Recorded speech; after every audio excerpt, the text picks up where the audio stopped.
Seth said when he and Meredith walked up, there's like a wall of greenery. Weird. And then you ring a bell and then two hands shoot out of the greenery giving you champagne glasses. Weird. And Seth called it a glory hole of champagne.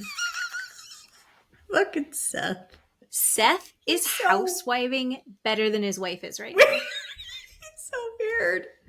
Everyone is there, including all of the husbands, except for... Listener discretion advised. Adult language and mature content.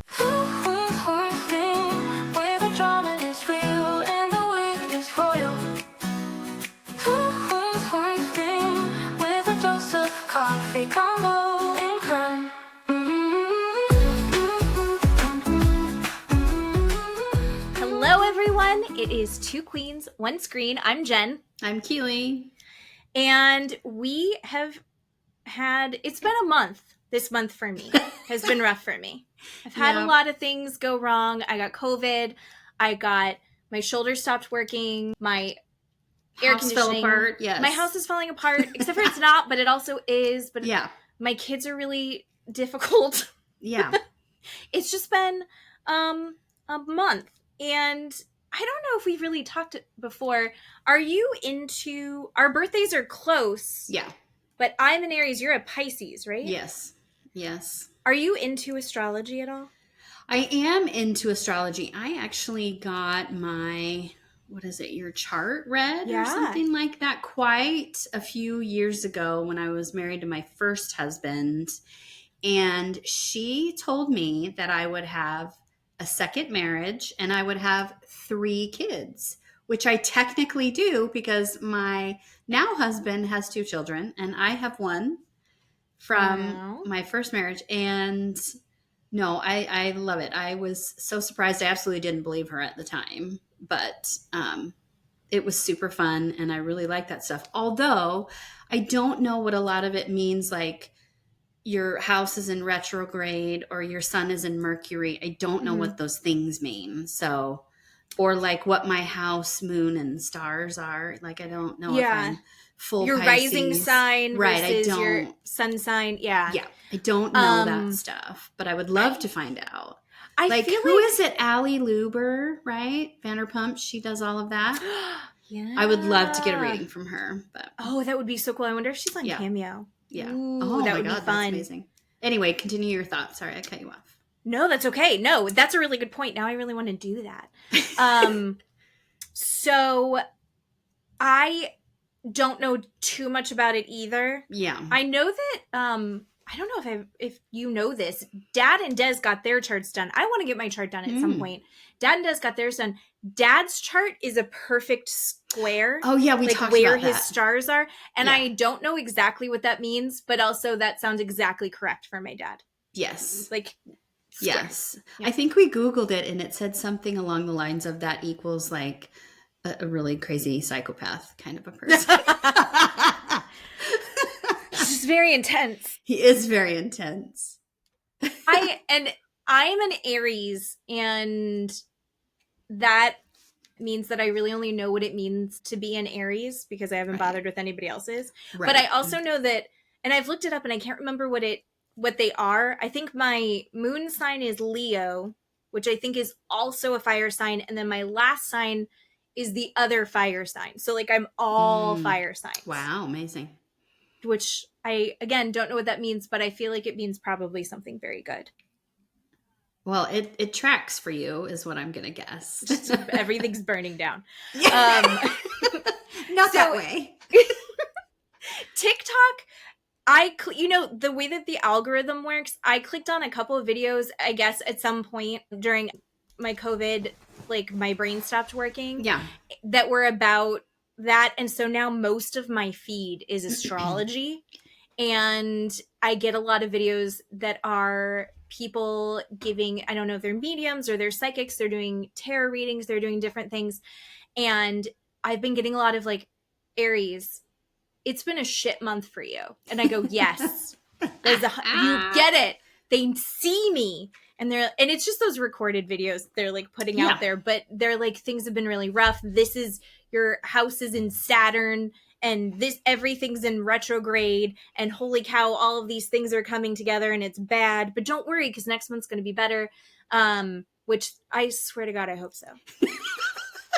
But I was feeling a little bored / desperate, I guess. Oh, okay. The other day, because I was whining to you because my shoulder just stopped working. Yeah. And I was convinced that I had torn my rotator cuff. I'm not sure that I haven't yet, but I'm on muscle relaxers right now, so it's better. Yeah. Muscle relaxers are fun, and that is a Class A getaway right there. Oh my God, it is. That's going really well. But I was having this moment, and I was sitting there waiting. I had 10 minutes to kill while I was waiting for, I think, like a work call to show up. And I was flipping through TikTok, and these people on TikTok in the live streams, I'm getting a flood of live streams of people doing live readings, live tarot card readings, live medium things. And there's this one that I had seen a bunch of times, and she was always really funny and cute, and also very like, you've got to break up with your boyfriend, he's bad. And I just really enjoy that kind of content. Yeah. And it was like, oh, if you send her a heart or a rose or something, she'll give you a yes or no reading. And then it's like, if you give her a dinosaur, she'll give you like a full reading or something. Yeah. So, but the one that I sent was like $2. I put $2 into my TikTok and I sent her this thing. And then my client showed up and I forgot and I turned it off because I was working and it was $2 and whatever. She actually followed back up with me and said, hey, awesome. The gods are tuning in with me. They have a message for you. Thank you for putting that in. Okay. Send me more money and I'll give you your full reading. Oh, God. And I was like, no, I just wanted to know about, am I going to need surgery on my shoulder? Yeah. I'm feeling really upset about it. And she was like, no, you need to give me more money and then I can give you a full reading because the ancestors are trying to tell you something and it's really important, but I can't until, we connect. And I was like, and so I just blocked her, right? Because it was a lot of messages. This witch has found me on WhatsApp and I think every other social media thing that I'm on and started sending me the most delightful, unfucking hinged messages. And if you can see on the video, they're like, oh my God, that's so like long. A book. Okay. I'm just going to give you some highlights of it. Hello, wavy face emoji. Okay. And then, I know you're ungrateful and a betrayer. You're not faithful and honest to a witch, and I'm going to threatening you, and I mean it if you don't send me my money within 48 hours. I'm going to manifest a bondage to you that will keep your health situation poor. Fuck. Holy shit. My shoulder, I know. And I'm like, no, my shoulder. And then the ancestors see my pure heart for you and you're ignoring my messages. And I will give you just a few minutes to reply back to me. And I don't even care if you're sick. And tell me the time, blah, blah, blah, money. A lot of it is not terribly. She was very well-spoken on her lives, but her typing ability, not amazing. But basically, I'm ungrateful. My favorite part, you will die if you don't make the payment between 48 hours. Oh my God. And if you still refuse, I will keep your health in death. Grave. You've offended me. And you're disciplined for it until you apologize and pay me back. Yeah. So I think I'm going to die at some point either way. She didn't say I'm going to die within 48 hours, but like eventually I'll die, which I don't know that that's like a fair prediction. Wow. But she's really mad. And then she sent me a video of someone, I think, summoning the devil. And she's like, can you see that I'm with the gods? I don't believe that's a photo of her, but I think she's telling me it is. Okay. Well, I want to know what gods she's talking about. What religion? What gods? No, I should have asked. Anyway, continue. Well, I told her that I hope she's able to make better decisions and choices and remove the greed and violence in her heart. Because I just wanted to meet her where she was at. And she was like, is this your Google profile picture? And I was like, oh, it is. You found me. And I was like, I didn't ask for this, so good luck to you. And she said, you think I'm joking? right after I gave you a reading. This is how you want to pay me back. And then she's saying bad things will happen. And I was like, I hope you don't really, do you do this to everyone? I was like, you made a little money. I became Ariana. Oh, God. You made a little money off a little effort, which could be a nice thing. But she didn't give you a reading, right? She didn't say yes or no. And then I realized that she didn't, because I never found out if I'm going to need surgery or not. I'm still going to have to wait to talk to an orthopedist. So thanks a lot, witch. And then she's like, but why did you block me? So then now we realize it's because I blocked her on TikTok. Her feelings are hurt. I hurt her feelings. And I was like, yeah, I did, because I was disappointed that you were going down this dark path. And then she said, why do you think that way, love? I'm not here to harm you, okay? This is the bird. Everyone's seen the video. I'm not going to hurt you. I love you. Come give me a kiss. I what love you that doing? bird. And it's the parrot that's going to bite the lady, and she's like, no, I don't trust you. Now that's her what voice. You doing? I'm not going to hurt you. And I was like, okay. And she's like, no. And I said, you literally said that you were going to send a bad spell, and I was going to be hurt or dead in 48 hours. And then I really did try to reach out to her better. And I was like, you're smart. You're better than this. Oh my God. It must weigh on you that there are people who fall for this. Like, because I'm a little bored. I couldn't lift my arm. And she's like, I know. You have to calm down now, love. Heart emoji. Just calm down. I have a lot of messages for you. And then I said, if you stop working this way, I will not take these messages and have your page removed. Please be a better person. I'm not interested in talking with you ever again. Right? I don't know if I could actually get her page removed, to be totally honest. Yeah, maybe. I'm not that tech savvy. I mean, maybe I could, but I'm going to put effort into the conversation because it's fun. I'm not going to put effort into taking her down because I've got other stuff going on. And then she goes, okay. And then in the next message, how much can you afford for a reading? Oh my God, lady. And I said, I will never send you any money again after seeing how you work. It's just not possible. And she said, we can do a video session, my love. Heart emoji. Trust me. I will FaceTime you. I love this. What? And I said, please go use your talents in other ways. I'm not interested in you. Like, stop. And she goes, why? Why are you talking like this? Oh my gosh. So that's basically the end of it, because I was like, holy if you shit. keep sending this, I'm going to call it harassment. But she's other than she's a psychic on TikTok, other than that, she seems like a totally normal person. Yeah. But anyway. What the hell? I guess when you need to do a shakedown and blackmail someone for money, you get a little crazed in the head and become a Karen. I don't know. What the fuck? I don't know. I had been watching her lives like offhandedly for a while, and she seems like she's doing good business. She's giving people ratings left and right through this thing. If you're making $2 every 2 minutes, that's good. $60 an hour. That's good money, right? Mm-hmm.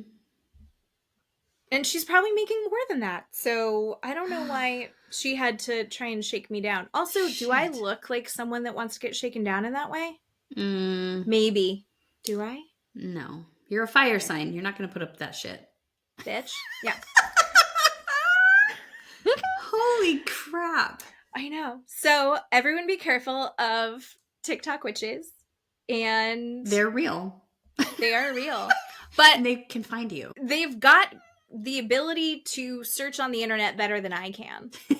And also, I don't know if I don't think she did curse me, because my doctor gave me muscle relaxers and I can lift my arm. And you're now. Good. Look at that. And exactly. She's a bad witch. Well, she's incompetent. She doesn't know how to do her job. Incompetent way. Because you're fine. You're better. I'm better. And October's almost here, and all the other TikTok psychics say that things are going to be better in October. So thank God for that. But you know what something good that's happening in September is? Salt Lake's back. Praise Jesus. Praise the gods for that. I loved this episode 2 of Real Housewives of Salt Lake City. Yeah. This is what I want from these shows. Although I think it's going to be a little bit intense. I'm not even that mad about it because it's like just bitchiness back and forth. Yeah. I'm a little worried for our girl Lisa because she's got a lot on her plate that feels very intense to me. And I feel like there are enough women in this group that are going to be interested in taking her down. I know. Right? It's too bad. So I don't love that. But also, I love that they're all fighting. And it's not, it's all a mix. It's not two separate groups. Right. Which has happened in other seasons with other Housewife shows. It's not like we have a good team and a bad team. Everyone's mixed together and it's so incestuous in the friendships. Ideal. Love it. Speaking of witches, that's actually where we start off on this trip is they've all survived the Blair Witch. Right. Molly Sanderson or whatever it was. Yeah. It's not Sanderson. Was it Sanderson? Sorensen. Sanderson is the Halloween movie. But yeah, I know that there are times that they need filler. I just didn't need that. But gotcha. They all wake up. They're all fine. Meredith had the funniest line about it. She was like, they're not going to let us die. It's too big a liability on the network. I know. I love that so much. Thank you, Meredith. This season, if Meredith is just in the wings throwing out little zingers, I would Chef's kiss. I would love that. I love her. Yes. I love that she's just cruising right now. Yes. And I'm hoping that continues for her this season. Because when she gets to, I mean, you may leave is classic, but also I just want Meredith in a bubble bath talking shit. Like that would be ideal for me. Oh my God, yeah. Yeah. She's just so serene right now, and I really do love that for her. They're getting ready for the day, and someone's like, "Yeah, let's get some coffee." And I think it was Meredith. Meredith's like, "Is there a coffee maker in here?" And Angie's like, "This isn't the Four Seasons." First of all, Angie's in full fucking glam. And she's like, "This isn't the Four Seasons," and that RV is like top of the line RV. It very luxury as far as an RV is going to go. There's a coffee maker in there. What the fuck is Angie talking about? I didn't see one, but why would there not be a coffee maker in there? Right, or she could have packed a Keurig, a single cup Keurig, right? And I packed that. Those things are small now. Yeah. But I feel like those things should just come with them. Yeah. Angie, I don't feel like really planned this trip terribly well. Oh no, she failed hard planning it. Yeah. So, I mean, spoiler, we know that she's taking them to Greece later this season. Yeah. She better do a good job there. Yeah. Hopefully. It seemed like they had kind of fixed a couple things because now they had a grill cover over their big open fire to cook their breakfast steaks on, which they're just eating steaks in like styrofoam bowls. I know, with plastic utensils. I know. I didn't get it. And a full-on like sirloin. A big ass steak. Angie. Angie's not doing the best job on this. No. She's not my favorite, so I'm going to shit on her no matter what. I get that. Me too. They're all having to brush their teeth by the river, and we have got to talk about this. I mean, in everything, the blowjob conversations that we are going to have because of this show. Heather said that she can no longer spit because she was brushing her teeth and she couldn't spit it out because she has Botox in her lips. I didn't know that. I mean, no clue that was a thing. I know that, in your eyebrows and your forehead, right, you can't move your eyebrows, you can't smile, you can't do all of that. So that would make sense if you get it in your lip area I didn't know that you would get Botox in your lips. Oh, I guess maybe the marionette lines, maybe those. Well, or you've got these Cupid right here. These you start to get these Cupid lines here, right? I think. But she said that she's having to take her spitting abilities off her Tinder profile. She's so fucking Mormon. Yeah. It's like, oh, Mary, that's not what you talk about on your Tinder profile. Oh. You're not. If the options are spit and swallow, you're not bragging about spitting. No, mommy. No. Oh, she's so sweet. That was just one of those moments where we're like, you're trying to be edgy, but you have missed the mark here, dear. Sick. She is so set back because she's been so sheltered. Yeah. And she's so in that Mormon culture and she's trying to break free. But then you just see her, it's like, oh, you don't know. You don't know what you're talking about. Right. They start talking about, they sit down there eating their steaks in plastic or in styrofoam bowls. And she brings up in the weirdest fucking sunglasses I've ever seen in my life. I know. I didn't like them at all. I didn't like her sunglasses. They don't fit her face. They're not attractive. And I've seen her on her Instagram and TikTok with those same glasses still on. And I wanted to rip them off her face. I hate them. They must be very expensive. Terrible. Anyway, continue. Sorry. I don't know. I think she looks so good. I think she looks so good. And I just hated those sunglasses. They really bothered me. But they have this, I think, really fantastic conversation that blew my mind a little bit. She's talking about how Annabelle is her youngest and she's about to go off to college. Yeah. She's about to not go off to college, but she's about to graduate and then go to college. And she's got 3 girls. Yes. And it's finally about to be over and she's so ready for it. Mm-hmm. And a big part of that we find out is because when she and her husband separated and then divorced, her girls never had an overnight with their dad. What? He would come once a week to visit and have a fun visit. That's incredible. So she was 100% the parent. Yep. In that. Never got a night off. Actual fuck? Yeah. Terrible. Yeah, it broke my heart that she's... And she said that she feels guilty because she's like, I can't wait. I'm exhausted. Yeah. And she had to pretend this whole time like it was easy and she wasn't exhausted for her girls. Yeah. And I just really felt for her in that. I think she's an amazing mom. I mean, all of her daughters are going to fantastic colleges. Mm-hmm. They seem like really just happy kids. Yeah.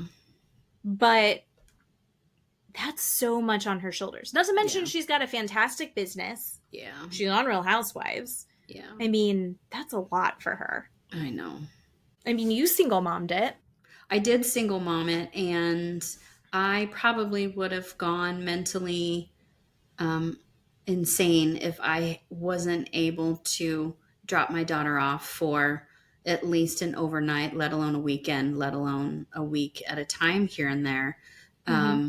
I know what that's like to wait for that day to come to be like, you're going to your dad's.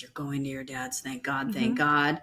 And because you get 5 seconds to yourself, and her not to have that for 20 plus years is so, that's just incredible that she did all of that constantly. And one of her daughters even said, Mom, you seem like you were in fight or flight ever since Dad left. You kind of have to be, right? Yeah. Trying to raise your kids and protect them and teach them all at the same time. You know, she has to be the mom and the dad, right? And then plus trying not to trash this man that's not helping her at all. Right. Right. In front of her kids, because her kids are having a relationship, whatever that is, with this person. Right. I mean, that is mentally taxing, emotionally, physically, all of that. And people don't understand what that's like. Even Mary commented. Right. Well, and I think that she's talking about how she feels guilty that she's looking forward to not being full-time hands-on mom. Yeah. And I think I get that feeling. I think even her situation is extreme, but I think anybody that's a mom has felt that way at some point where you're like, I love you. I love being your mother. Yeah. Get away from me. Stop touching me. You know, I hate that she feels guilty about that. Yeah. But I also completely understand it because I've been there. Yeah. Yeah. I think society also expects mothers to their personality to be that child's mom or those kids' mom. That's now your personality, and that's not who I am. That's not who she is. I am a actual person, an individual, separate and apart from my daughter's mother. Like that is, but society makes you feel guilty if your personality is not being this child's mother or these children's mom. And you're not allowed to have your own independent individual wants and needs. And you have to find out, right? I actually want to go do this, or I don't want to do that. I don't like those things. And I just pretended to like them, and I don't like them, and I'm not going to do that anymore. And she shouldn't feel guilty, but I think it's society that makes women and mothers feel guilty. And then Bronwyn chimes in, and this is important. Bronwyn is like, yeah, I 100% see that. I was a single mom with my daughter for many years, and now she's supposed to be moving out, and I don't want her to. I just moved her boyfriend in so she won't leave. Mm-hmm. And you can see that hit Heather in the eyeball just wrong. Where she's like, it didn't land. It did not land for her. Mm-hmm. But I was a little surprised when Bronwyn was like, I had her boyfriend move in with us. Do you think Todd likes that? Oh my God, no. Oh my God. I mean, when my daughter went to college and went on her mission and was getting married, all of that was so difficult for me. I still to this day want her to live with me like for the rest of our lives. It is so hard to find yourself again after being that person's mom. You're making their meals, you're making their bed, you're doing doctor's appointments. You're literally every single thing about you is directed towards this child. And right, you have that little ache that you want to be with them all the time. And I can understand Bronwyn saying that because I went through that, but I don't have $1 million home and a luxury to be able to have my daughter do all that. And she probably would have given me the middle finger anyway and been like, no, thank you. I'm going good up now. Yeah. Which is normal. You want your kids to be like, I gotta go. I'm gonna go have my own life. But my kids are 12 and so smelly right now that I'm like, I need to make sure they're very prepared to get out of here. Yeah. But I think that's also just a phase that we're in right now. Yeah. Right. But what I'm saying is not either one of us not wrong. I think neither is wrong. Neither is wrong. I think, although I think moving in the boyfriend, if the daughter's of college age, seems like not a great idea. But I understand kind of why she's doing it. But also, you're not probably going to look back and feel great about it. Whitney also chimes in and says, and all I want to do is be a stay-at-home mom now, and I can't because I fucked up our lives financially. Mm-hmm. I don't think she said it in those words, but I think that's what she's done. Yeah.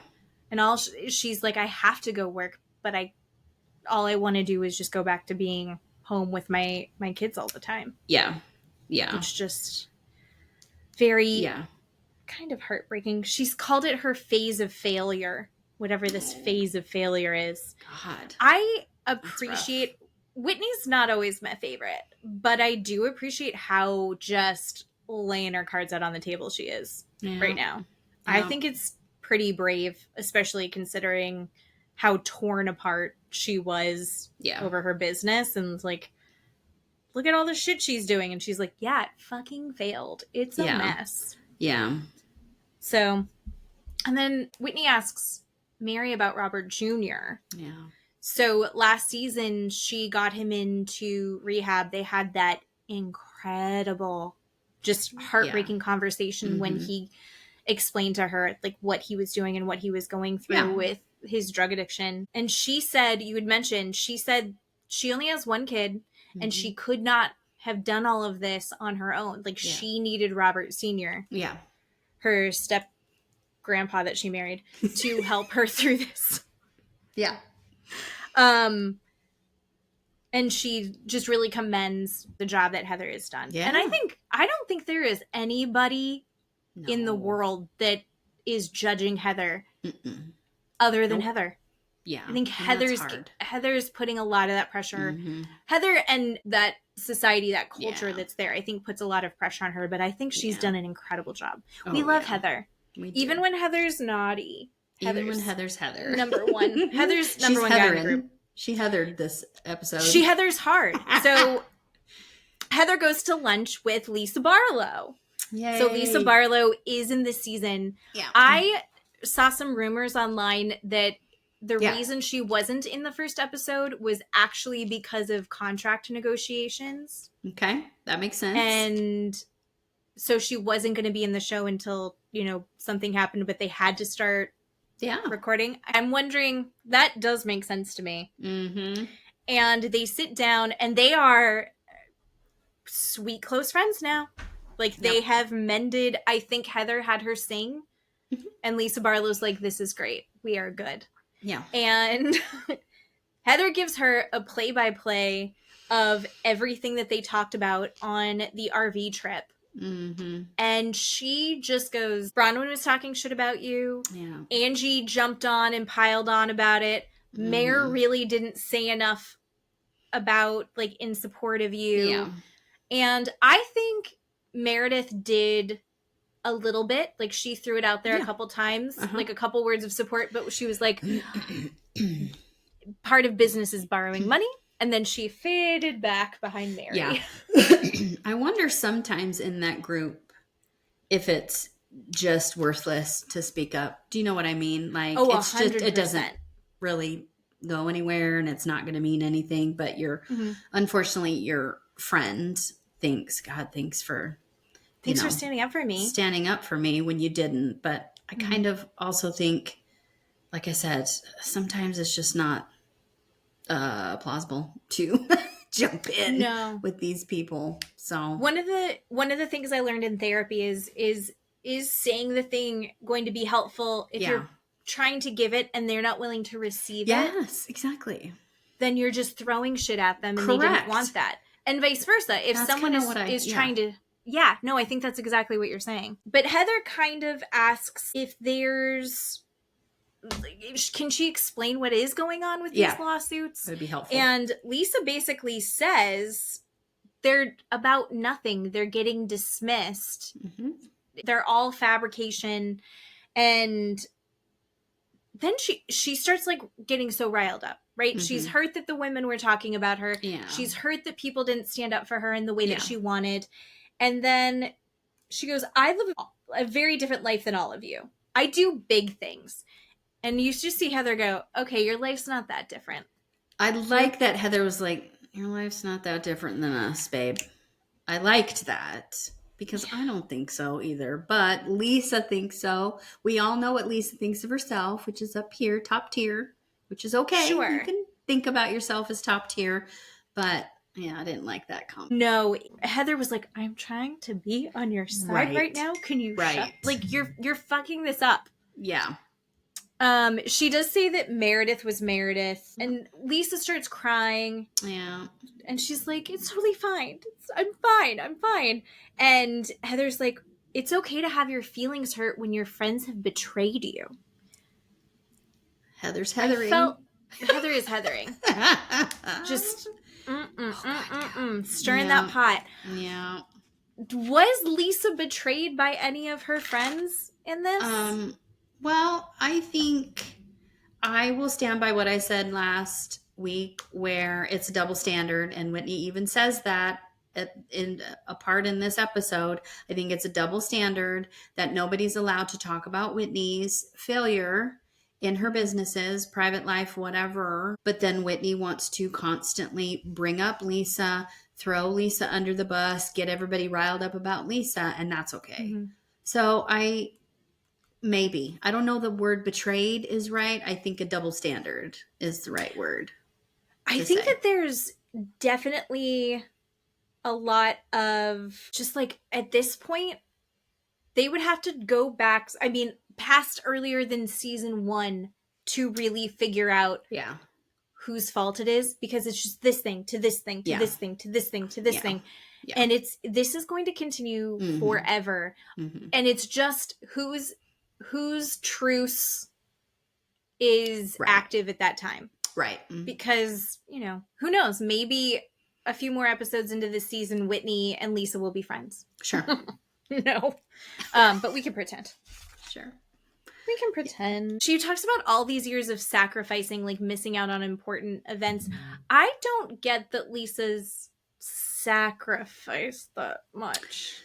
But I don't know her day to day. Yeah, I don't know.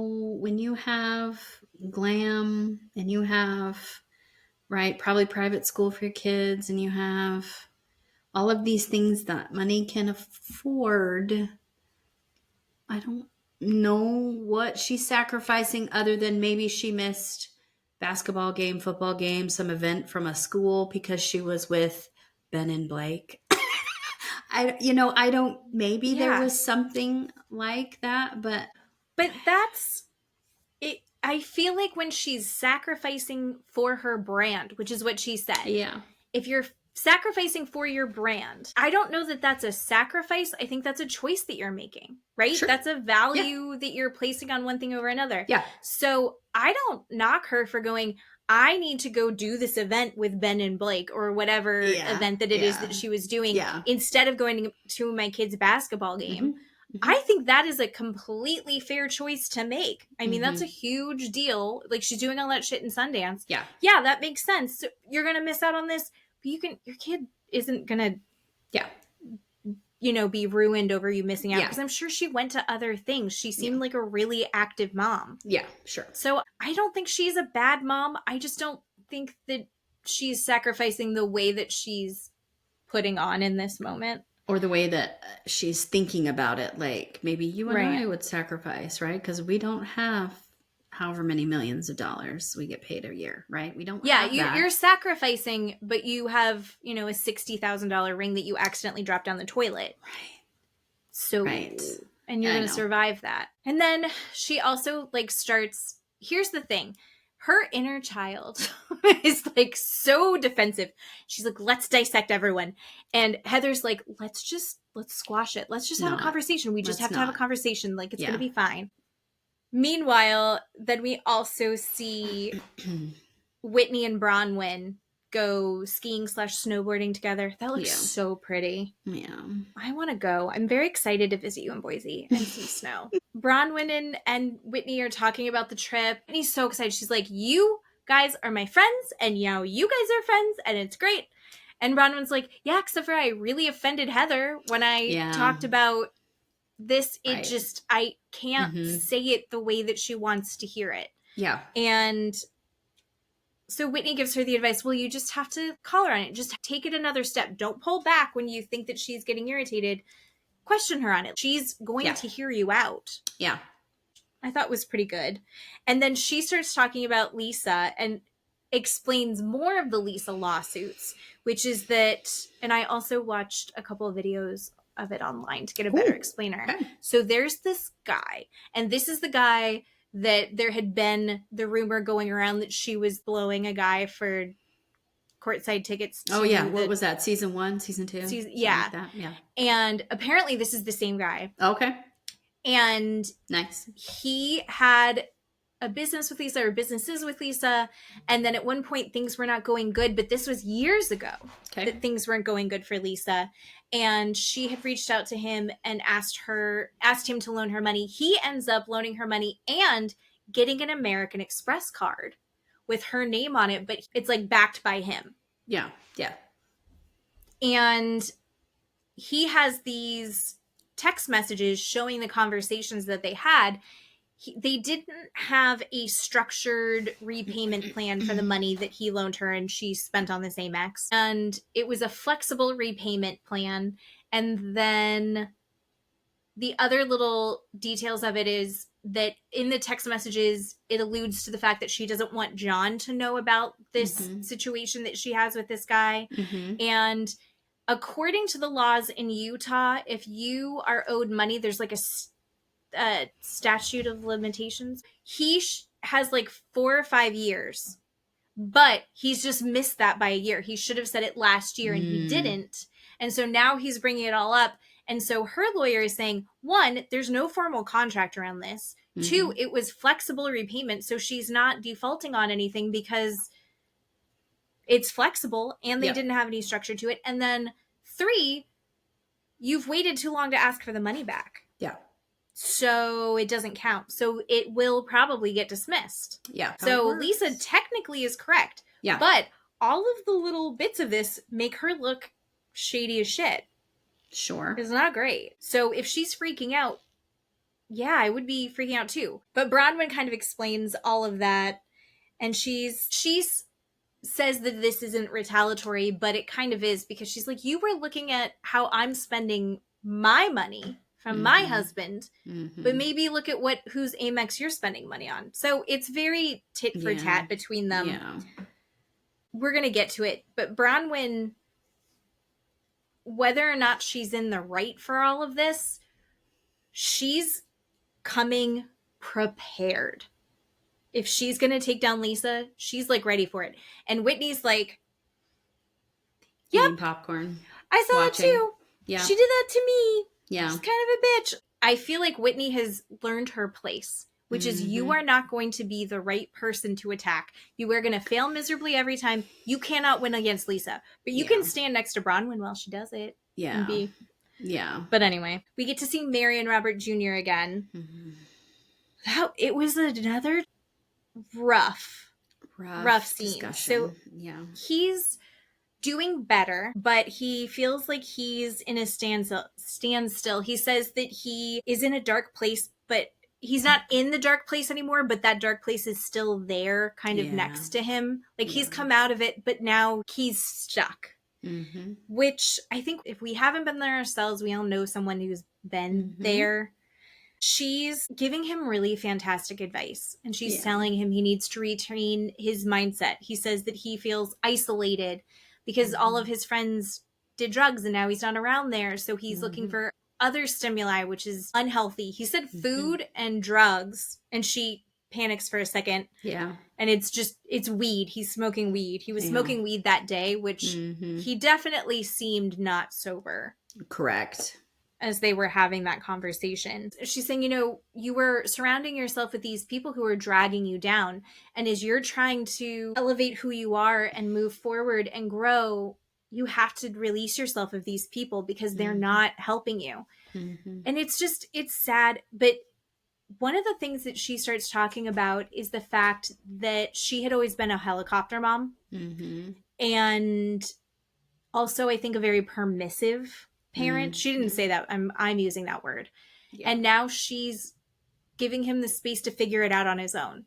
And I think she's doing that pretty well right now. It seemed like to me, other than the fact that they're still bankrolling him. He lives in the house.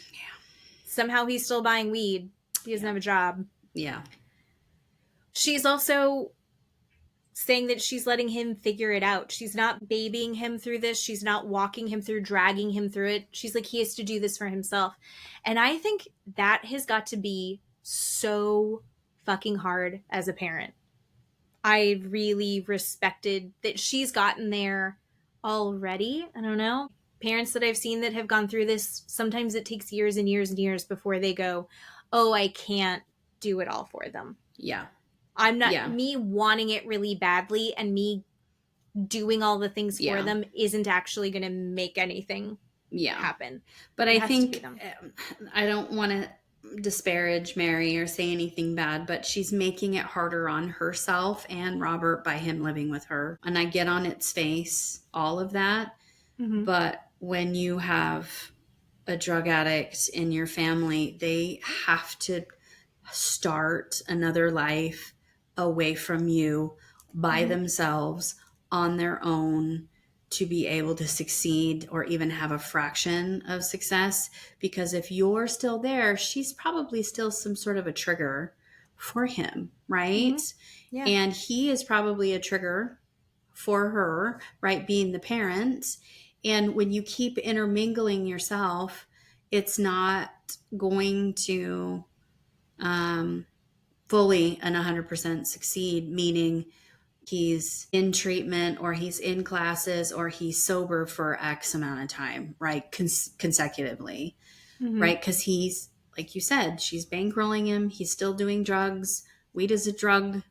Weed, distorts your mind and your thinking and your body. It's still a drug. So whether it's legal or not, it's still a drug that's doing something to his mind and his body. And he's not getting away from that. I mean, he's got a lot of good self-reflection, right, from whatever that rehab was. But I just feel so bad for Mary that she just can't rip that Band-Aid off and be like, she can pay for him to live somewhere, right? Live in a different state, in a sober living, in a treatment. She can pay for that, but she can't be there. Right there. That's what I think. I think you're right. I think everyone that I've seen go through this process, when they are that, Robert Jr. was just in full-blown addiction. Mm-hmm. And she was full-blown permissive parent. I mean, she had a kid get married in her house, and she didn't know. Yeah. So I think she's making progress as much as he is. Yeah. So I think as time goes on, hopefully we'll see her continue to like be able to be a little bit stronger in being supportive, but not permissive of the whole thing. Yeah. And I'm glad she said that. Robert Sr. said, we're not doing this for him, right? Yeah. We're not supporting him anymore. We're not doing this for him. He has to make these changes. And I don't know that she had that mindset before. That's how I took it. And so I'm glad that Robert Sr. did that. And maybe he's the key to the next step with the two of them. Maybe he needs to say that next sentence where, okay, he can't live here anymore or something like that, right? And explain to her why. Yeah, I think you're right. And I also wonder how much the rehab facility was giving her that direction as well. Sure. And then, and then you can hear that. And then she's like, well, I think you naturally start to go, well, they don't totally understand our dynamic. Right. And then Robert Sr. stepping in and going, no. Mm-hmm. We're doing what they say. Yeah. I'm not having this here. Yeah. So good for them. I mean, it's still rough. They're not at the end of the road. They're still in the thick of it. And then back to mother drama. Bronwyn and Heather have lunch. Yeah. I love them. I want them to be friends so bad. I am Whitney. I want them to be friends so bad. And they get together for lunch, have their drinks. It's a little bit awkward. And Bronwyn, what I really respect about Bronwyn, what I think Heather respects about Bronwyn, is that she's direct. She's like, hey, how's it going? Oh, the girls you're exhausted. And you know what? I want to bring this up because I feel like I said this and it hit you wrong. Yeah. And Heather says, I feel like you were saying that you think I'm not a good enough mom. And I didn't, when Bronwyn said that at the campfire, did you hear that? No, I absolutely did not hear that. Although, maybe it wasn't the right time to say that story. Yeah. Maybe. Mm-hmm. I'm thinking, I don't know, because it was so emotional for Heather and she was feeling so vulnerable that trying to make her feel better by saying your story at that point wasn't probably when she should have said it. But again, I did not take it as Heather took it. So no. And I think Heather is so in her own head. Yeah. That she can't get that message, right? Mm-hmm. The only thing that's going to filter through when she's feeling self-conscious like that about being a mom, which is the number one thing in her life. Yeah. And her being brave enough to say, I'm so ready to not be a full-time mom right now. Yeah. That she's on high alert. The only thing that's getting through is well, I'm doing something different than you. The comparison, yeah. And she's like, well, fuck off. And it's like, no, that's not what she meant. And I think Bronwyn does a good job of explaining, like, I don't feel like I did a good enough job. You did an amazing job mothering. Yeah. You literally exhausted and overwhelmed yourself. You did an incredible, look at how these girls turned out amazing. But, and maybe I'm saying that, but she's like, I feel like I didn't do a good enough job. And now I'm doing this, which is probably not the right choice. Mm-hmm. Which agreed, Bronwyn, this is a terrible idea. Do not have a boyfriend into the house. Bad. Don't do that. 2 thumbs down. So they seem to get to like a better place, but Heather's still pretty defensive. And I think Heather's just not warmed up to Bronwyn yet. She's like, there was just a lot of word salad. And I love that. I was like, oh, well, kind of. Yeah. Yeah. I think there's also a tone that Bronwyn gets when she starts explaining things that I think can come off as a little bit superior and preachy. Yeah. Or like too knowledgeable. And it's funny because we know that Bronwyn went to BYU, right?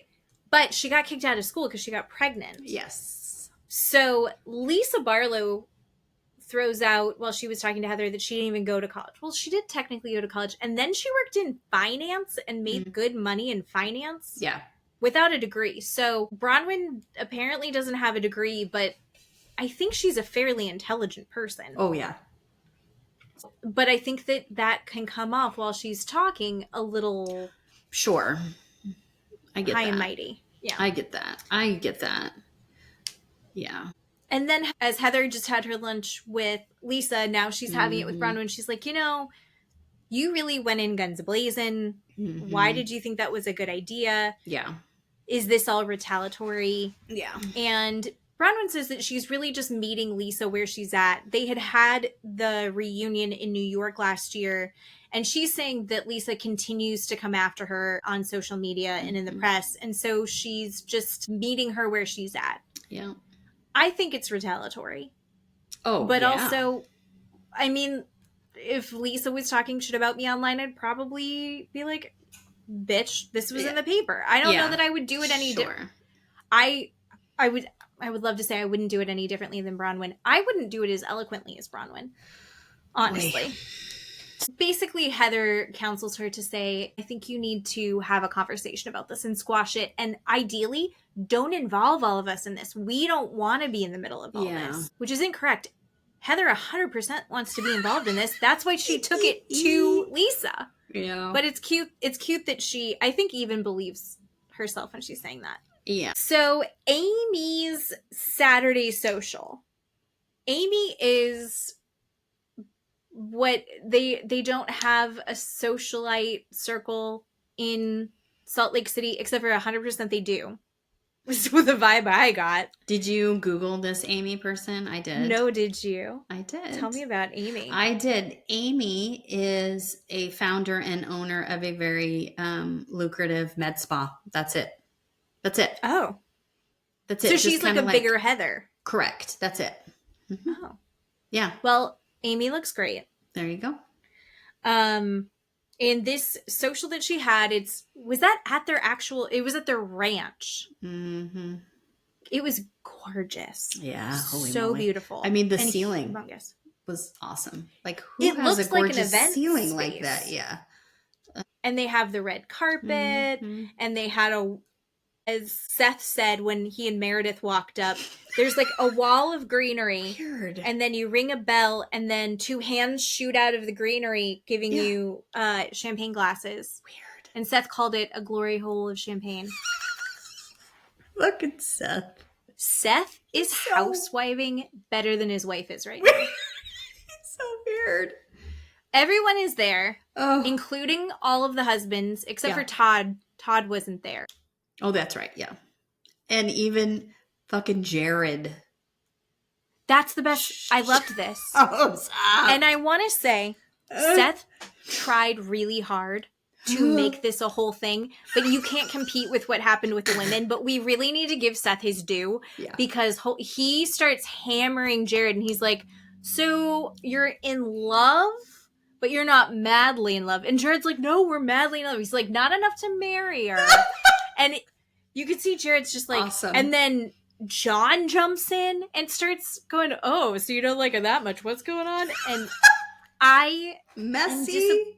These men are getting messy, and I love it. I loved it. Seth so is much. really good at that. Yeah. Seth he deserves extra credit points. God, yeah.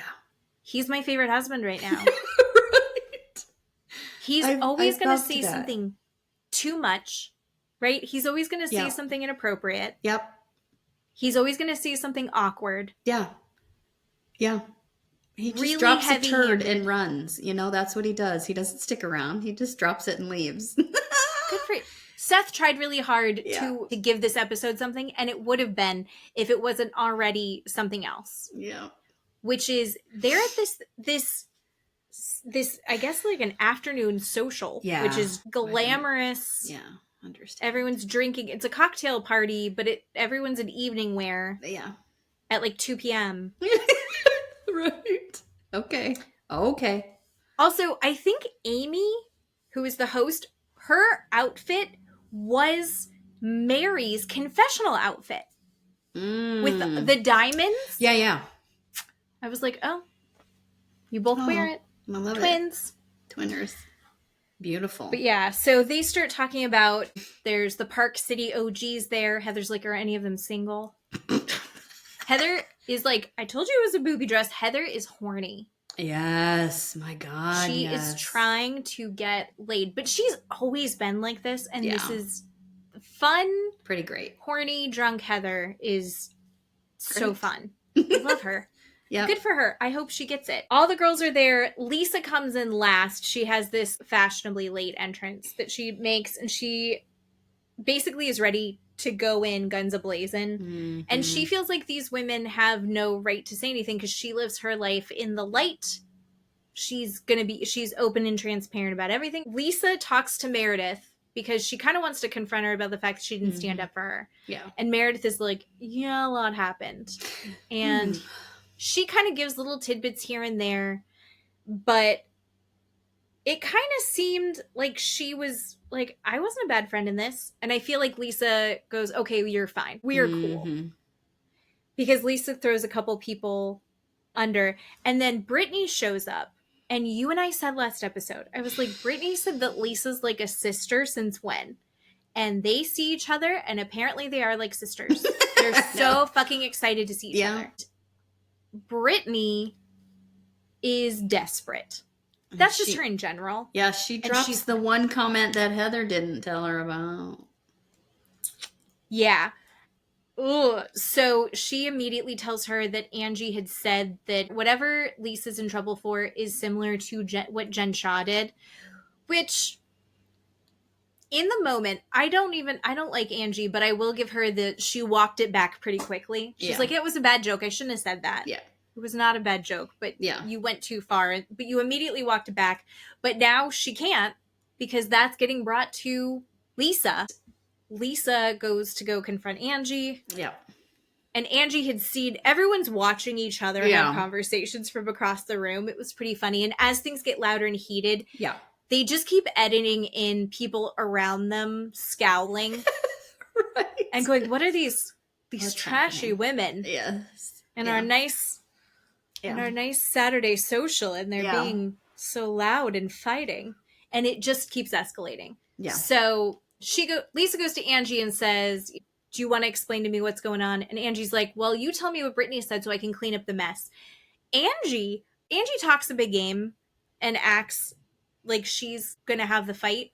Mm-hmm. But then immediately is like, it wasn't even that bad. What do you mean? White flag. Yeah. Yeah. Totally. She was not going to have that fight. And as they're having that back and forth and Lisa's kind of coming after her, Mary is us, by the way. She's watching it. People's Princess Mary is watching it happen. She's not really on anyone's side. No. She's just enjoying it and wants to know what's going on. Yep. I fucking love Mary. Yeah, and making oral commentary like, oh my God, you did not just say that. Oh, girl. What? Like, oh, this is getting serious. Yes. Yeah. Yep.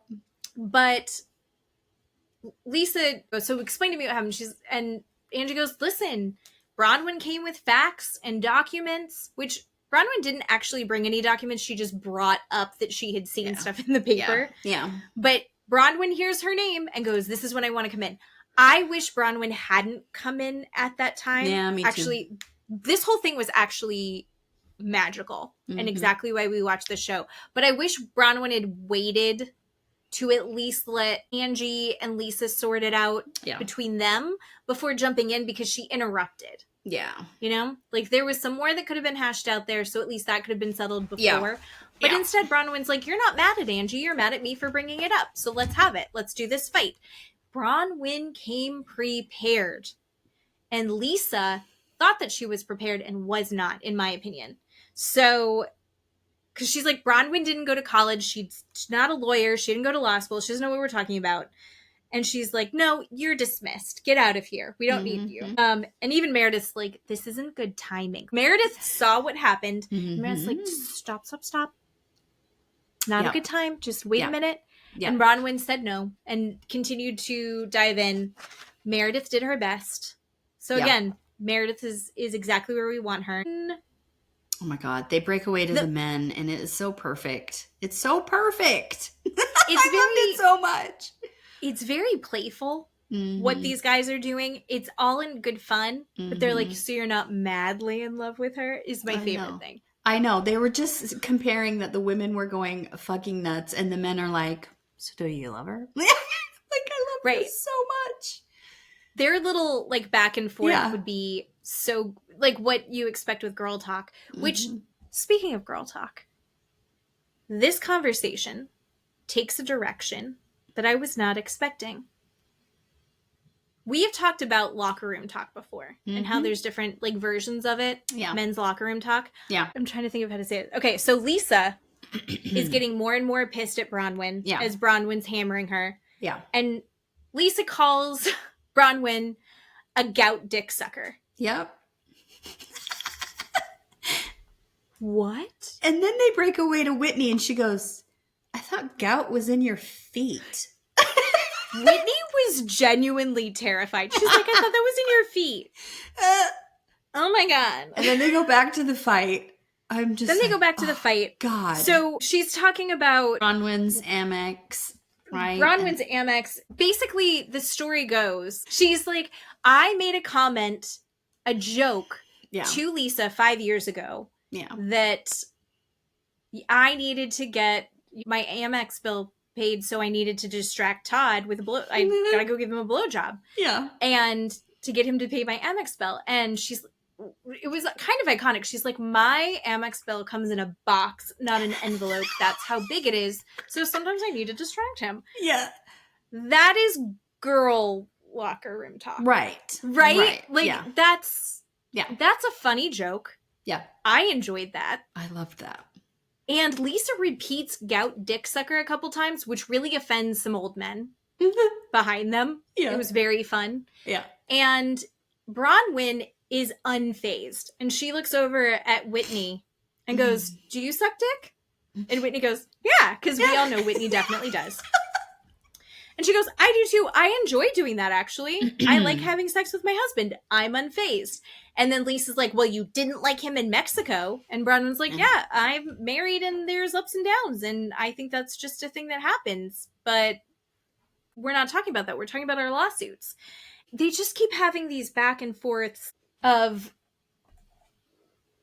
Lisa freaking out and throwing insults. Being like, you're disgusting. Yeah. You don't have a college education. You don't know how to read these lawsuits. You don't know what you're talking about. Yeah. These are lies. Yeah. And Bronwyn's like, lawsuit.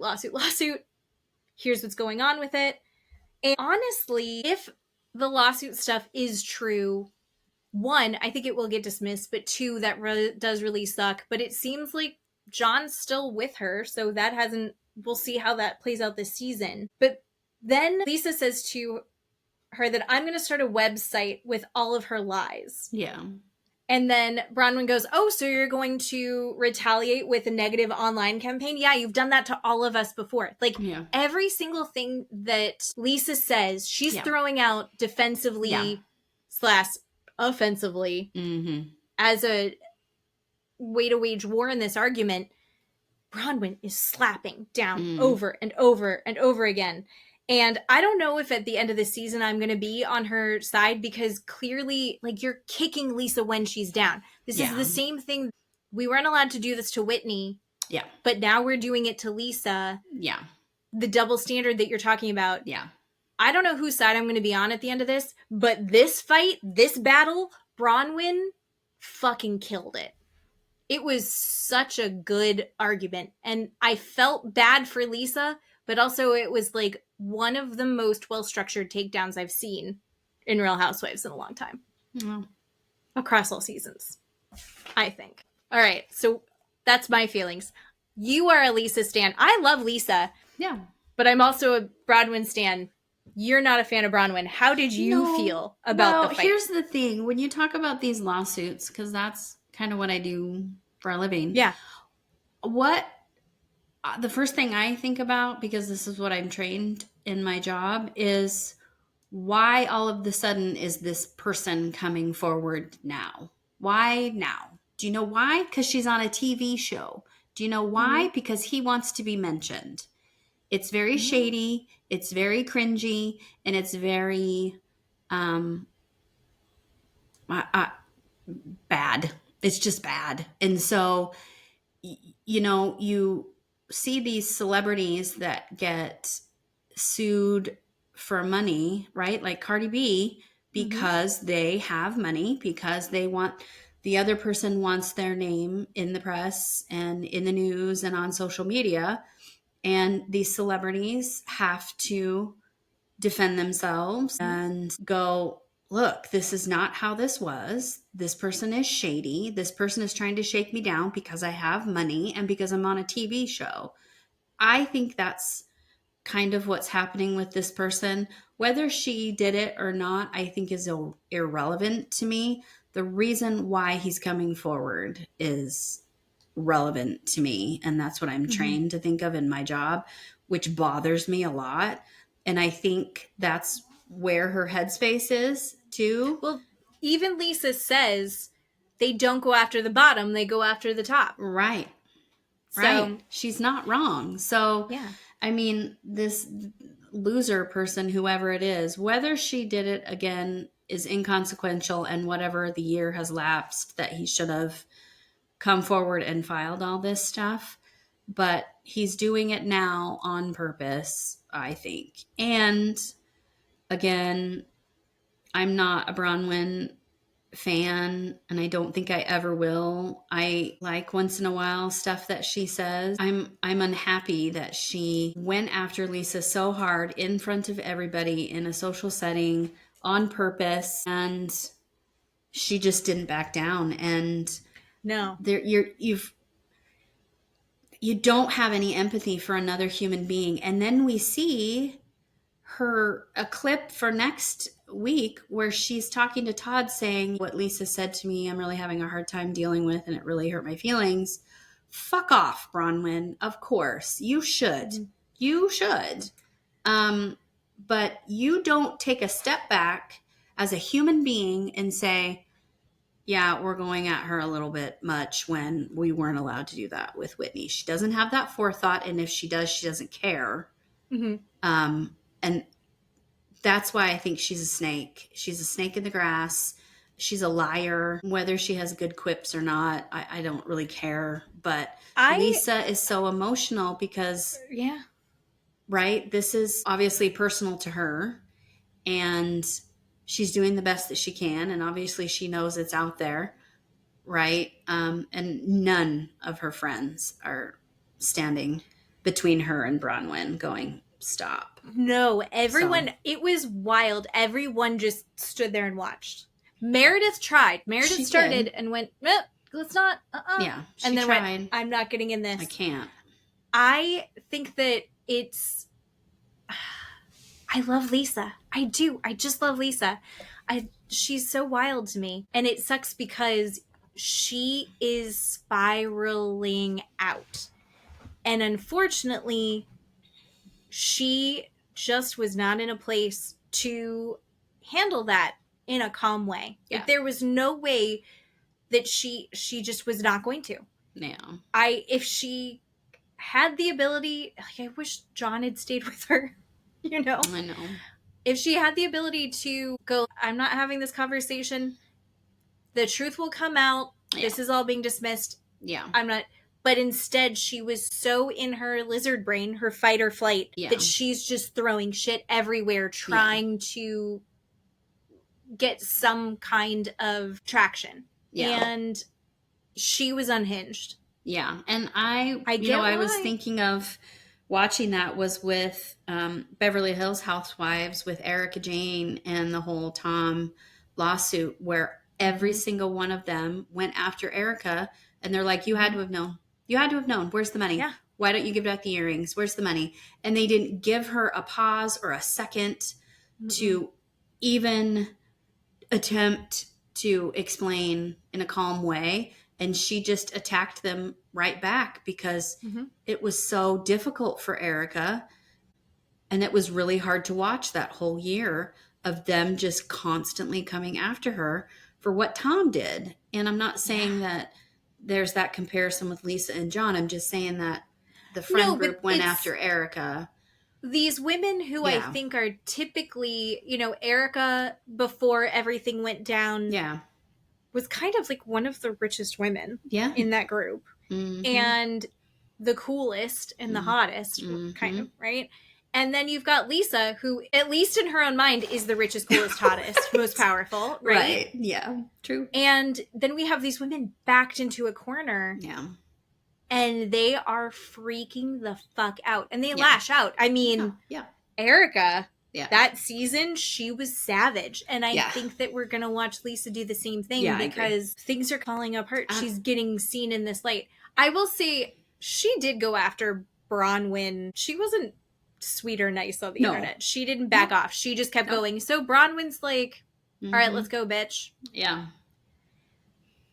I know. So I'm not saying that she's right for doing it because I think that you're looking at Lisa Barlow watching her unravel. Yeah. She's always been a yeller and she's like, I'm going to yell over you to win. Yeah. But she's not stable right now. And Bronwyn's like, I'm going to kick the shit out of you when you're down. Yep. Which was probably super satisfying, but we'll see how this all shakes out as the season goes. But nobody's allowed to do it to Whitney. Yeah, but Whitney's super frustrating. I have 6 cats. And one of my cats has brain damage. She's the sweetest, prettiest one of all of my cats, but she is dumb. And that is Whitney. We need to be nicer to her. She also always has her ass in the air, just like Whitney. Yeah. Just be nice. I mean, But as far as like Housewife Takedown, that was good. Yeah. It was strong. Yeah. I know. But I am excited for the presentation with poster boards.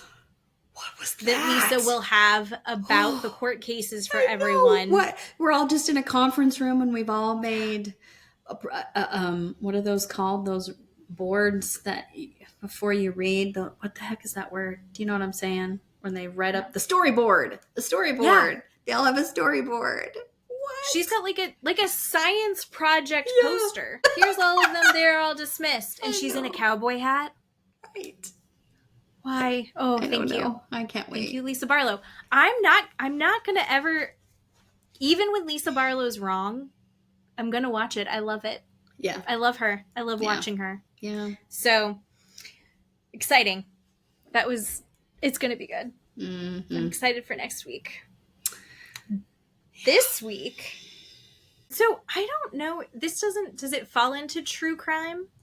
It just falls into interesting documentary that Keely found. I don't know, I guess. I mean, just something that I watched, and I thought about how we did last year an episode like it, and I really liked that episode, and I thought, we haven't talked about this in a minute, so I don't know. And no one was murdered, so let's jump into it. True crime story time. Whispers in the dark. Truth leaves a mark. True crime story time. Yeah, so I watched on HBO, and I think you could probably watch it on Discovery, maybe also Discovery Plus, but it was on HBO, and it was one of those shock documentaries, and it's called The Visitors, and obviously it's about aliens. And no clue. It had come out a couple years ago. No clue anything about it. So it was really, really good. And I texted you and said, we need to talk about this because I watched it and I got scared. I got scared. because the tone was very interesting to me. Yeah, so it's about this alien abduction back in the 1980s for this well-known author named Whitley Strieber, and it is a man. And when they said he wrote the books The Wolfen and The Hunger, I had known about the book The Wolfen and the movie, and I hadn't known about the movie or the book The Hunger, but I Googled them. Did you look those up? I only knew about The Hunger, and that had like Susan Sarandon in it, right? Yes. Vampire. I knew about that. Yes. I didn't know that it was based on a book, and I didn't know that he wrote I don't know about Wolfen.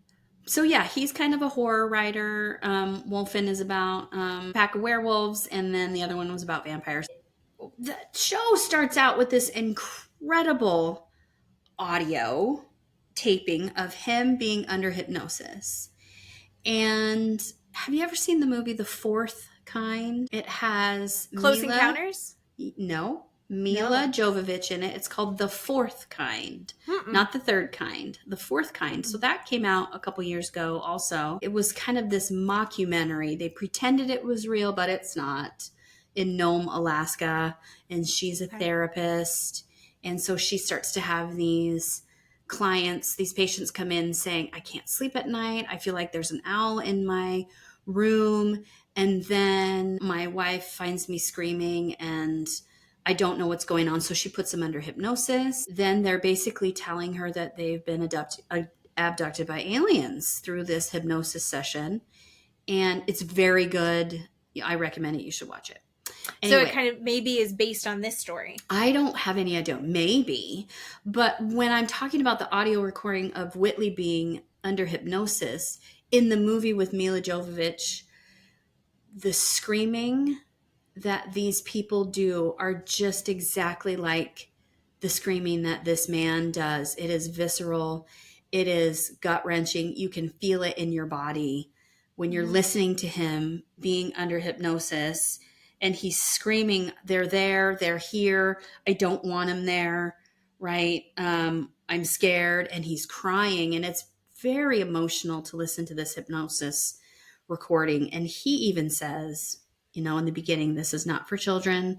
This will make children upset if they listen to this recording. So don't let anybody with children listen to this. So that literally just starts out from the gate listening to him under hypnosis. And then it goes to this clip of him being on Larry King Live in the 80s. Right? Oh my God. Talking Can we talk about that? Yes. Well, they show the clip of the intro, and there's the announcer, and he goes, "They are out there, and they could be coming to get you." Like, it's so pleasant.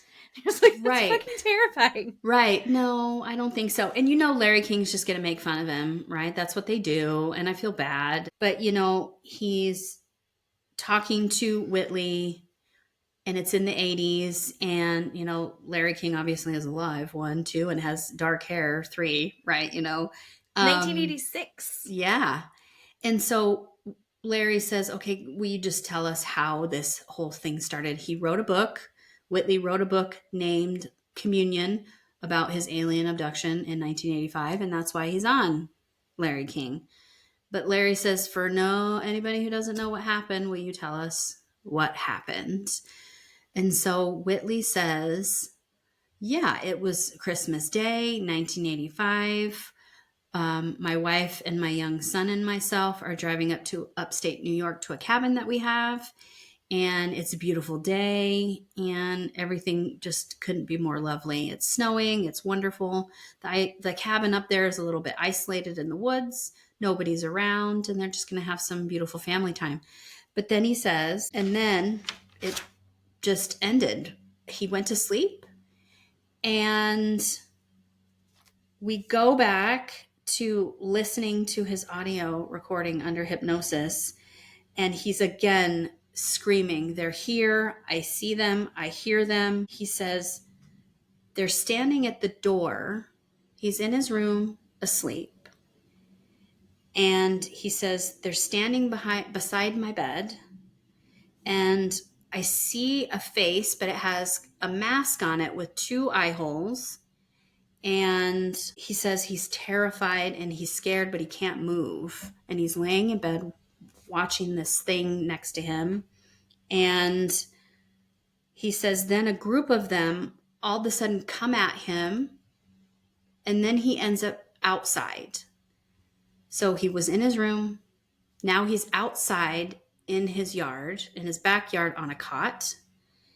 And then he says, all of a sudden, then they take me into this clearing into the woods, and I'm still laying on this cot.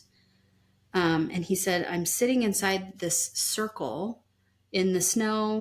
We start to go up like you're in an elevator. And he's like, I see the trees and the clouds passing me as I'm going up. But he said it feels like when you're in an elevator and you're going really fast and your stomach kind of drops. And then he says he's in this little room and he's completely terrified because he's not quite sure if he's awake or if he's asleep or if this is a dream. He's not, but he's conscious. He knows what's going on. And he says there's these little like beings in front of him doing other things. And he says it kind of smells like cheese in the room. It doesn't smell good in this room.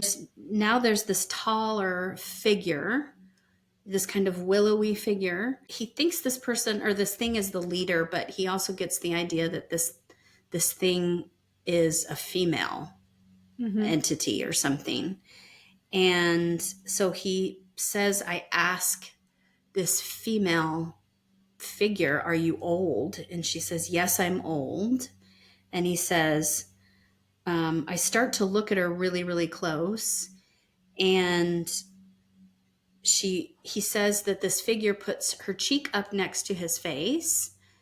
And he says that this female says, we're going to do an operation on your brain. And he says, what do you mean an operation? No, you don't have my permission to do this operation.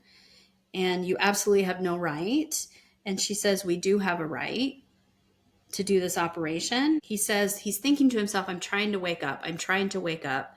I don't know what's going on, but I can't get out of what's happening. He's feeling scared. He doesn't know what to do. He then says, he asks if he can smell her because he thinks if I have some other part of my senses, I can tell myself if this is real or not. So if I can't smell anything, maybe it's not real. So she leans down and he smells her and he says she smells like cinnamon. And so then he says, okay, I've smelled something. I think this is real. So then the creatures, the little strange creatures that are running around, he calls them the blue ones, and they have a box. They open this box. They show this box to him, and they open it, and they show him this needle, and he knows somehow that they're going to put this needle in his head, and he thinks to himself, you're going to ruin a really great mind by scrambling my head, putting this needle in my head. He says they put the needle in his head. It doesn't hurt, but he can hear this cracking sound inside of his head. And then he says they take the needle and they thrust it into his rectum. And they're moving around back there. And he says it's pinching and I can feel it inside of me, but it's pinching me. And he doesn't feel good. And then he says, I just wake up the next day. He goes, I have a vague memory of what happened.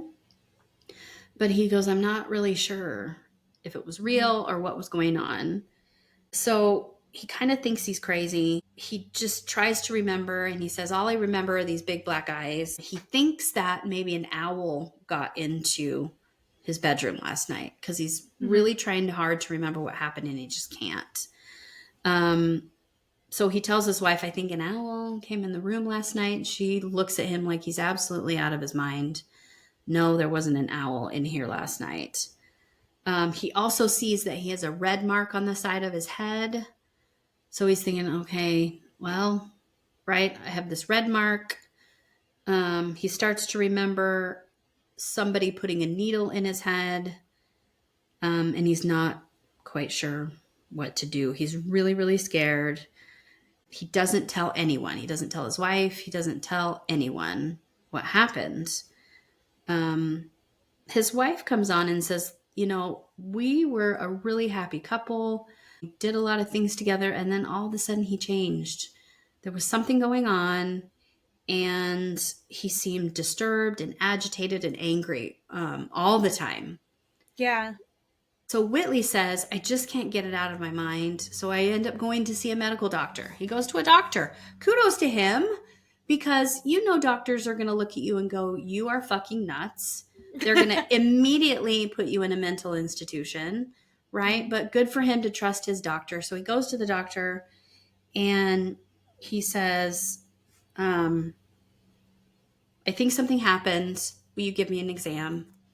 So the doctor does a rectal exam, and the doctor says, Whitley, you have a lesion down here. You've been raped. For a man to have those words said to him, he says, I just am in shock. I don't know what to do. And the doctor says, okay, let's do some psychological tests and let's do some medical tests, some blood tests, and we'll see what comes back. We'll see how everything goes. Whitley then says, he thinks to himself, what happens in a marriage if one spouse or partner is unfit in the marriage? How do you do that? So he looks it up and he says, if one party becomes mentally ill, the other party is going to have a really hard time divorcing that person. And he's like, I don't want my wife to have to go through that, because he thinks he's insane. He thinks he's crazy. His doctor told him he was raped, that he has a lesion in his rectum. He doesn't know what to do.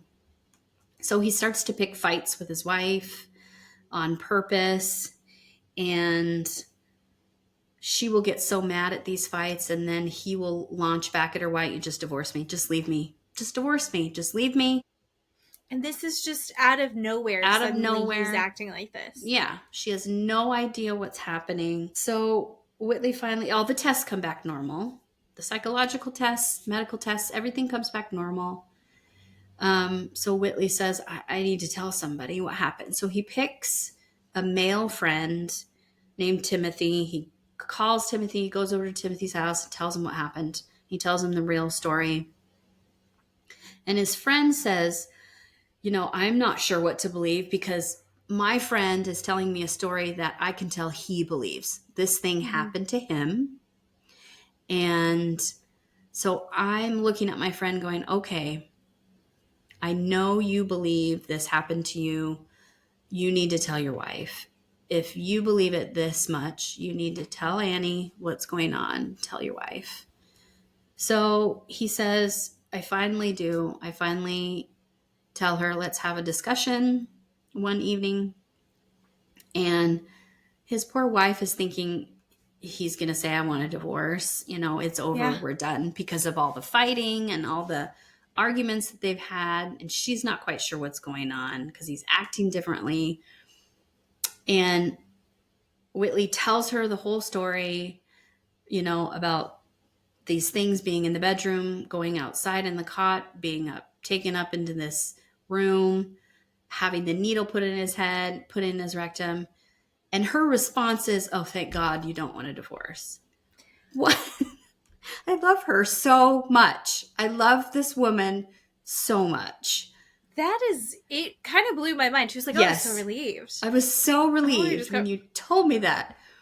You don't want to fight with me. You just got raped by an alien. Okay. What? Oh, this woman is a treasure. A national treasure. Well, she's a writer too. Yeah. She's incredible. So they start to talk and they come up, I wonder if anybody else has had an experience like this, right? You can't be the only person out there. Whitley says his brother sent him a book called Science in the UFOs by a researcher named Bud Hopkins. And Bud Hopkins is from the Manhattan alien abduction on Netflix. We did a podcast about that. And he is huge in alien abduction research. And so in the back of the book, there's an alien abduction experience after the book that Whitley's like, this kind of is kind of the same thing that I went through. And the book, so he calls Bud, and Bud writes another book called The Intruders about another alien abduction story. And so then we get to meet Debbie, who is the person based on this book that Bud writes. And Debbie's experience was she was at her parents' house in Indiana, and she said outside in the backyard there was a shed and the lights were going off in the shed one night. So she went out there. She took a shotgun out there to check on the shed, and she got close to the shed, and all of a sudden she felt like she was getting sunburned. Like there was so much heat on her skin, and there was this bright light, and she wasn't sure what was going on. So then all of a sudden, after the light goes away, she says there's these 6 little gray guys that come out from behind the shed, and they're just kind of standing there staring at me. And then she says she sees this UFO craft, and she draws a picture of it. And it looks like if you take an egg and you cut it in half, and it has this long arm that comes out from the top of it that reaches the ground, and it has a bunch of windows on it. And she said it was 8 feet in diameter. But then she said she felt like something was stabbing her in the ear, like a knitting needle. And it was really, really hot. It went inside of her ear. And then she remembers passing out, calling for her mom. And she said the entire time lapse was about 90 minutes. This whole seeing these people, seeing the light, feeling it in her ear, seeing this craft. And then she says she just wakes up the next day. She goes out to the backyard, and there is these marks in her backyard, right where she remembers where this UFO was. And so Whitley calls Bud Hopkins. Bud Hopkins tells Whitley to get in touch with this forensic hypnotist, the psychiatrist that does hypnosis, and his name is Dr. Klein. And we find out that Dr. Klein, through all these hypnosis, has solved 72 different crimes with putting people under hypnosis and doing these regressions. So Whitney feels really comfortable doing this hypnosis session with him. And that's the audio recording that we're hearing in the beginning, is him doing this session with Dr. Klein. And so they do it on March 1st, 1986. So Whitley's abduction was Christmas Day. So 3 months or so afterwards, 2.5 months later. And we hear him screaming again. He's just in terror. He's terrified. I don't know another word to explain how scared this man is. It was awful. Yes. So he's screaming out things like, "What are you doing here? What are you doing to me?" And they try and play this recording back to Whitley, the production that's making this documentary. And the poor man cannot listen to himself on this audio recording, because he says he immediately gets thrown back to being in that situation and being so scared and feeling how viscerally scared he was. And so he's like, I can't listen to it, turn it off. In these hypnosis session, we find out that Whitley has memory from the previous October that he didn't have, I guess, outwardly remembered. I don't know what the right word is, right? So under hypnosis, it resurfaced memory. Yeah, he has this resurfaced memory from October where he and Annie had 2 friends over named Jock and Annie, another lady named Annie, two friends that came over for the cabin for dinner one night and played games and chatted, and then they all just went to bed. Apparently their friends, Jock and Annie, their bedroom was on the first floor underneath Whitley and his wife, their bedroom. And so he says in this hypnosis, he starts screaming out, "Who the hell are you?" He said, "I saw something that looked like it had a hood on its head, but it's standing over in the bedroom by the wall, and it's just looking at me." And he's like, "I don't want it to be there." And he's just screaming this over and over. "I don't want it to be there. I don't want it to be there." And he said it wasn't human, but it wasn't an animal either. He said it had something in his hand, or something that looked like a hand, and it like struck at him. It reached out towards him, and he wasn't quite sure what was happening, but he said it was like an electric, I don't know, like an electric wave or something that had hit him from this thing standing in his room holding it. And he said it hit him in the chest and it hit him in the forehead. And when it did that, he said he was forced to see the past and the present. Like this thing had done something to his brain. And he said in his hypnosis session that he saw, apparently in the present, he sees this nuclear blast go off. He sees this big mushroom cloud, and he doesn't quite know what's going on, but he knows, right, this is what the earth is going to blow up. We're going to have this nuclear bomb or something go off. And he is talking to this entity going, why don't you like me? Why are you doing this? I don't know what this is about. And he says it reaches its arm out to try and help him. And he doesn't want anything to do with this thing reaching for him. And then he says that he sees his son dying in this nuclear blast, and the whole world is on fire. And he's really upset about it. And then he says he starts to see his dead father. Like, his dad had died from a heart attack when Whitley was a young man-ish, and hasn't seen his father, hasn't talked about his father for years and years now.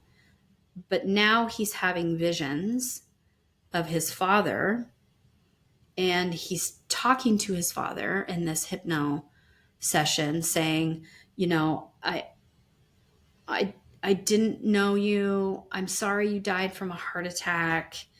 And we get to see actual pictures of his dad, these black and white photos. And so Whitley now starts to realize that these visitors, these aliens, are intermingling with the dead somehow, which is a fascinating idea that I don't know that I've ever heard or thought about before. No, I think this is the first time that kind of thing has been introduced. And I'll be honest, in this moment, right before this scene, I was sitting there and I was thinking, you know, I am very much a skeptic of like this whole thing. Yeah. And of aliens, and then also of the spirituality side of it.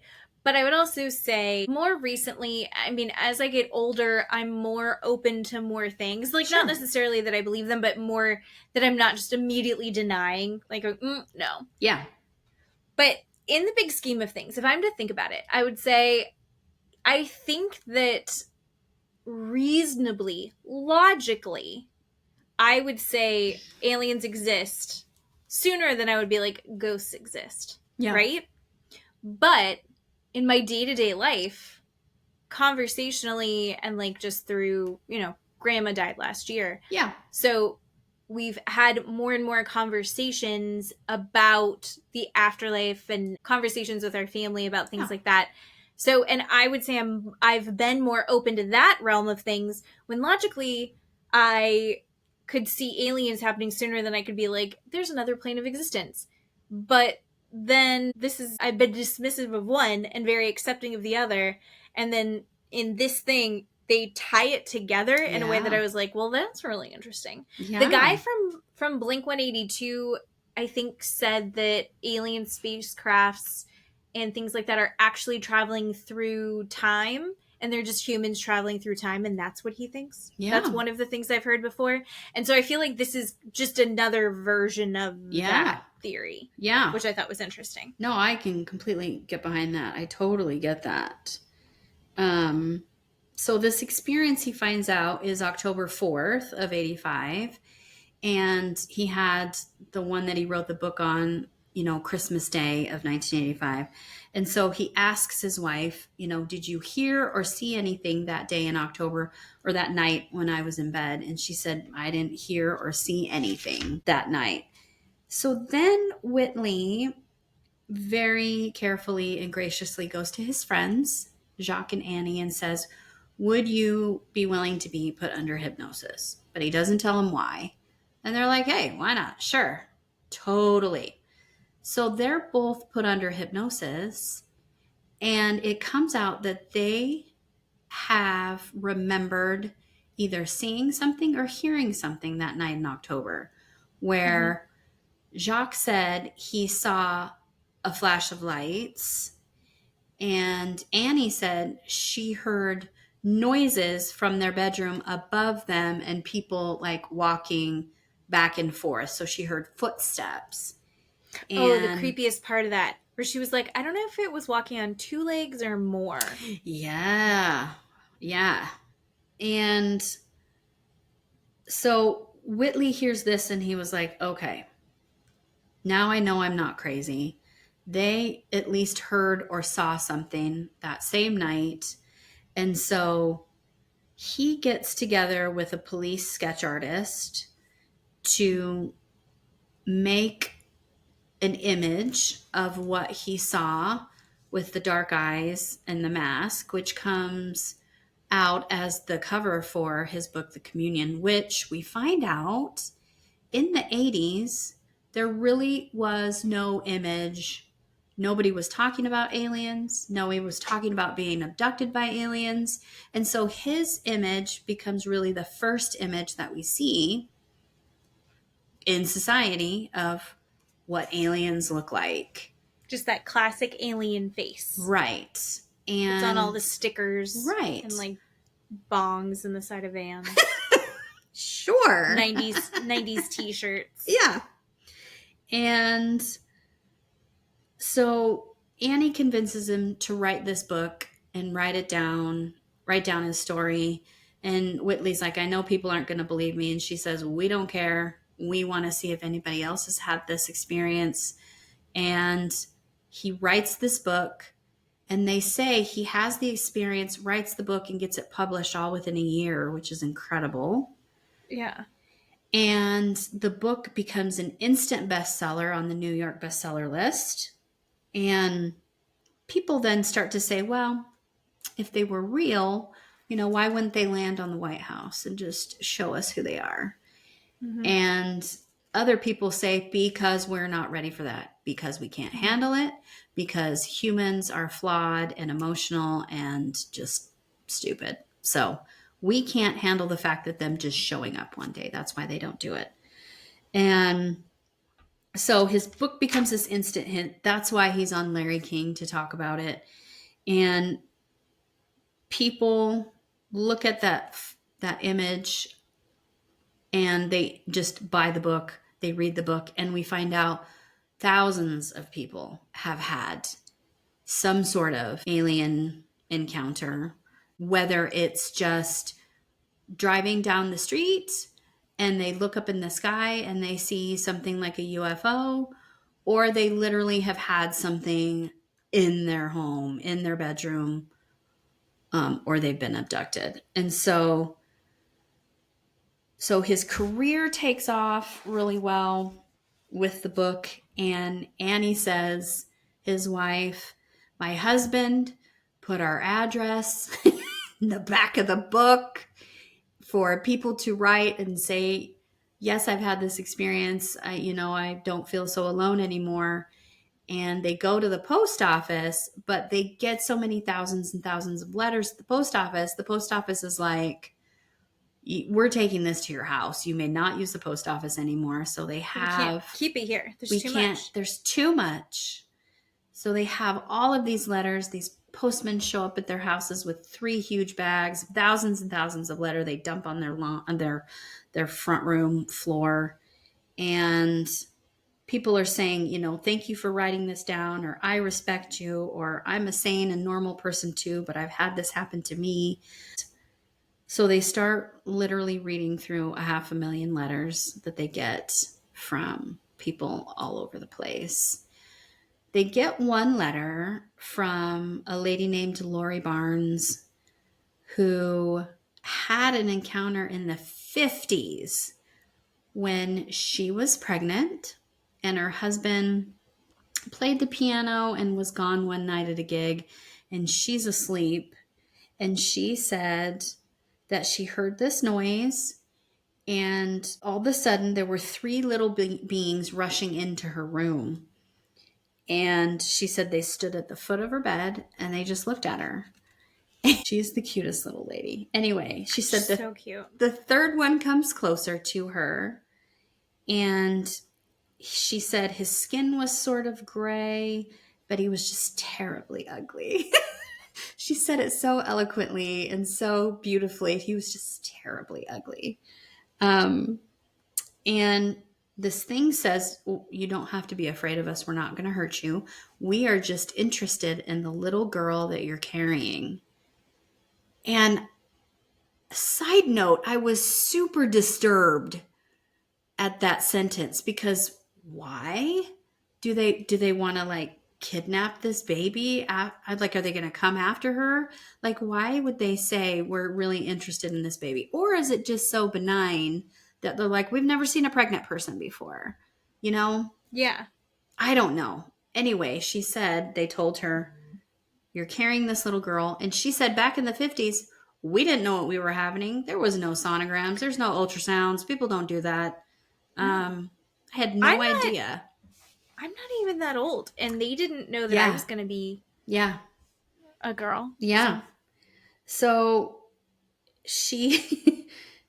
this thing says to her, why do you fear us so much? Why are you so scared? And she says again, because you're so ugly.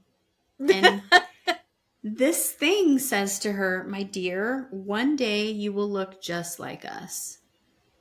What is happening? Right? Now you've got to figure out, okay, were they on this planet before us? Were they humans before us? Now they're so far in advance, right? Like you said, they're traveling through time. This is what we're all going to end up looking like. But anyway, she said 2 months later, I gave birth and it was a little girl.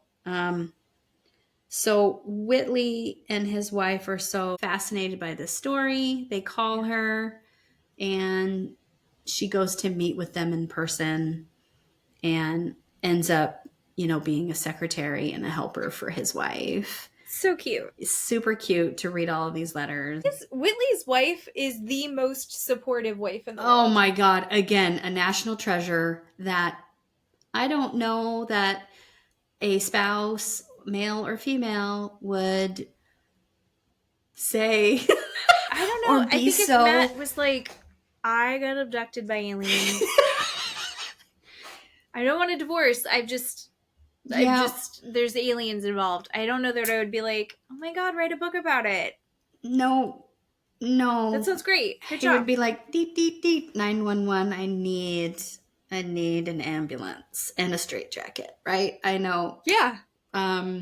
Most people are going to be like, no.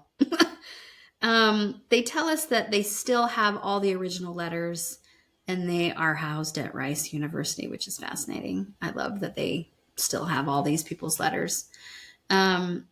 We go back to another woman. She tells us a story, another letter that's written about this woman and her daughter that are driving in New Mexico, and they're driving on the freeway, and they see this light above their car, and so they stop the car, and it's a spacecraft or a UFO hovering above their car. She says in her letter that her and her daughter both go up into this UFO, and they do physical exams. They're taken into rooms.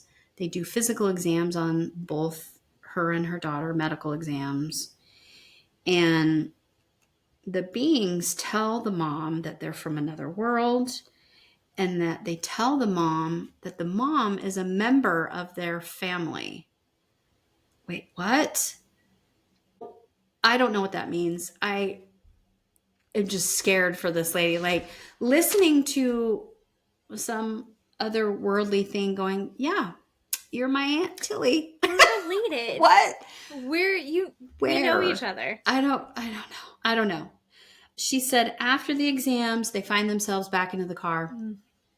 And her daughter says, they told me they were sorry that I have bugs in my body and they couldn't get rid of them, and that I'm going to die soon. Ugh. This is like a 6 or 7-year-old child telling her mother this. And they go home, and the mom says the daughter comes down about 2 months later with an incurable cancer, and she ends up dying from it.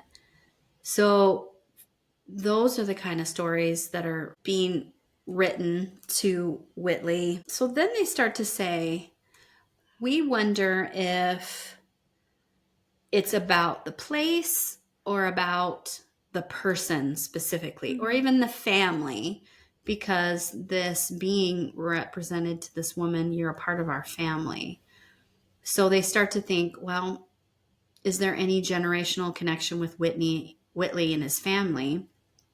And Whitley finds out that he has an uncle that's a colonel in the Air Force, and his uncle was present at Wright Field when the Roswell incident happened, and the debris was brought in from the incident to the Air Force. And his uncle was told by the general at the time not to talk about it, and he didn't see anything. He doesn't know anything. But his uncle says, I saw it. I saw that it wasn't a balloon. And I saw the debris, and I saw what they brought in, this being that they brought in. And he explains that he knows another general named General Exum that Whitley gets to talk to also. And he says that there's this memo from Truman's cabinet after this other general named General Twining, and it's called the Twining Memo, that describes the functionality of the craft that they found at Roswell and describes the bodies that they encountered, and that one of them was actually living. They had a living being from that incident.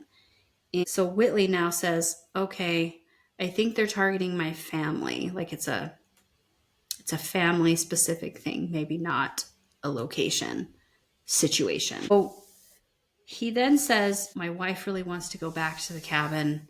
I didn't want to go back, but we did anyway. His wife is telling him, we really need to understand what's going on.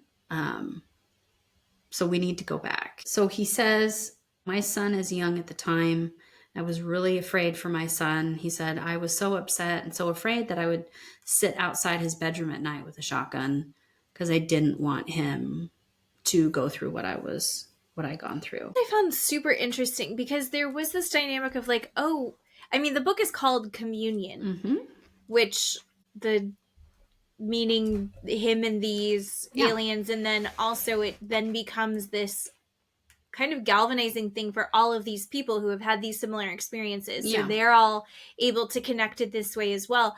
But his experience wasn't a positive experience. I mean, he was violated. Yeah. It's an interesting thing where his wife feels very positive about them. Oh my God, I know.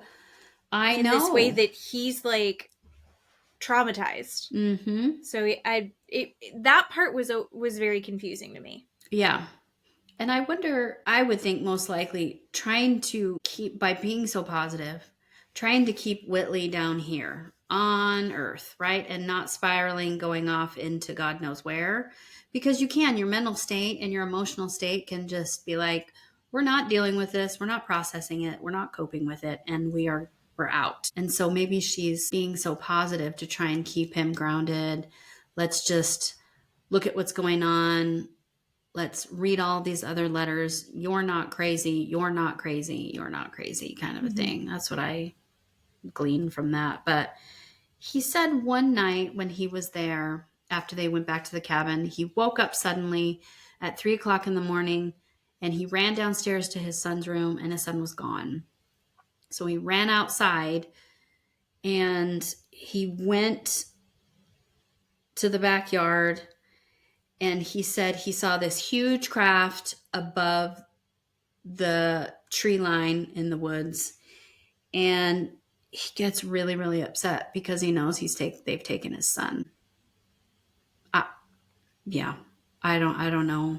You're so helpless. He can't do anything about it. So he went back in the house, went back into the bedroom, and now his son is back in bed. So he goes, I don't know how much time had lapsed in between, but now my son is back in bed. He said the next morning, they didn't want to upset their son. And he says it's so great. He says, I didn't want to make my son panic. If my son sees that I'm panicking, then my son's going to panic. He said, so we kind of just didn't talk about it. His son did tell him that he had seen this eye looking down on him, and he had floated up into the woods. And that's all that his son had told him that had happened. He said a few months later, they were back at the cabin. It was his birthday, Whitley's birthday. And he said in the middle of the day, he starts to feel this strange sensation through his body, like this weird electrical current. And then he says all the electronic devices are going nuts. They're going crazy inside the cabin. And he's seeing these strange images on his television. And so then he starts to understand that, okay, these things are not just going to start happening at nighttime anymore. They're going to happen throughout the day, all day long, into the night. They talk about the location of where Whitley's cabin is, this Hudson Valley, New York.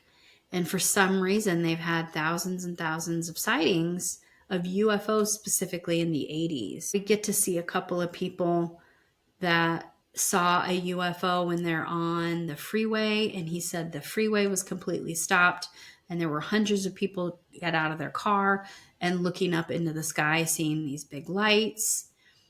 And these UFOs kind of look like a boomerang or a V-shaped. And then they had this other gentleman that apparently is a singer that said he was driving and he saw another light, and he got out of his truck. He stopped in the middle of the road, got out of his truck, and this craft was 500 feet above his head, but it was bigger than a 747. And then it just disappeared after like 5 minutes of being there.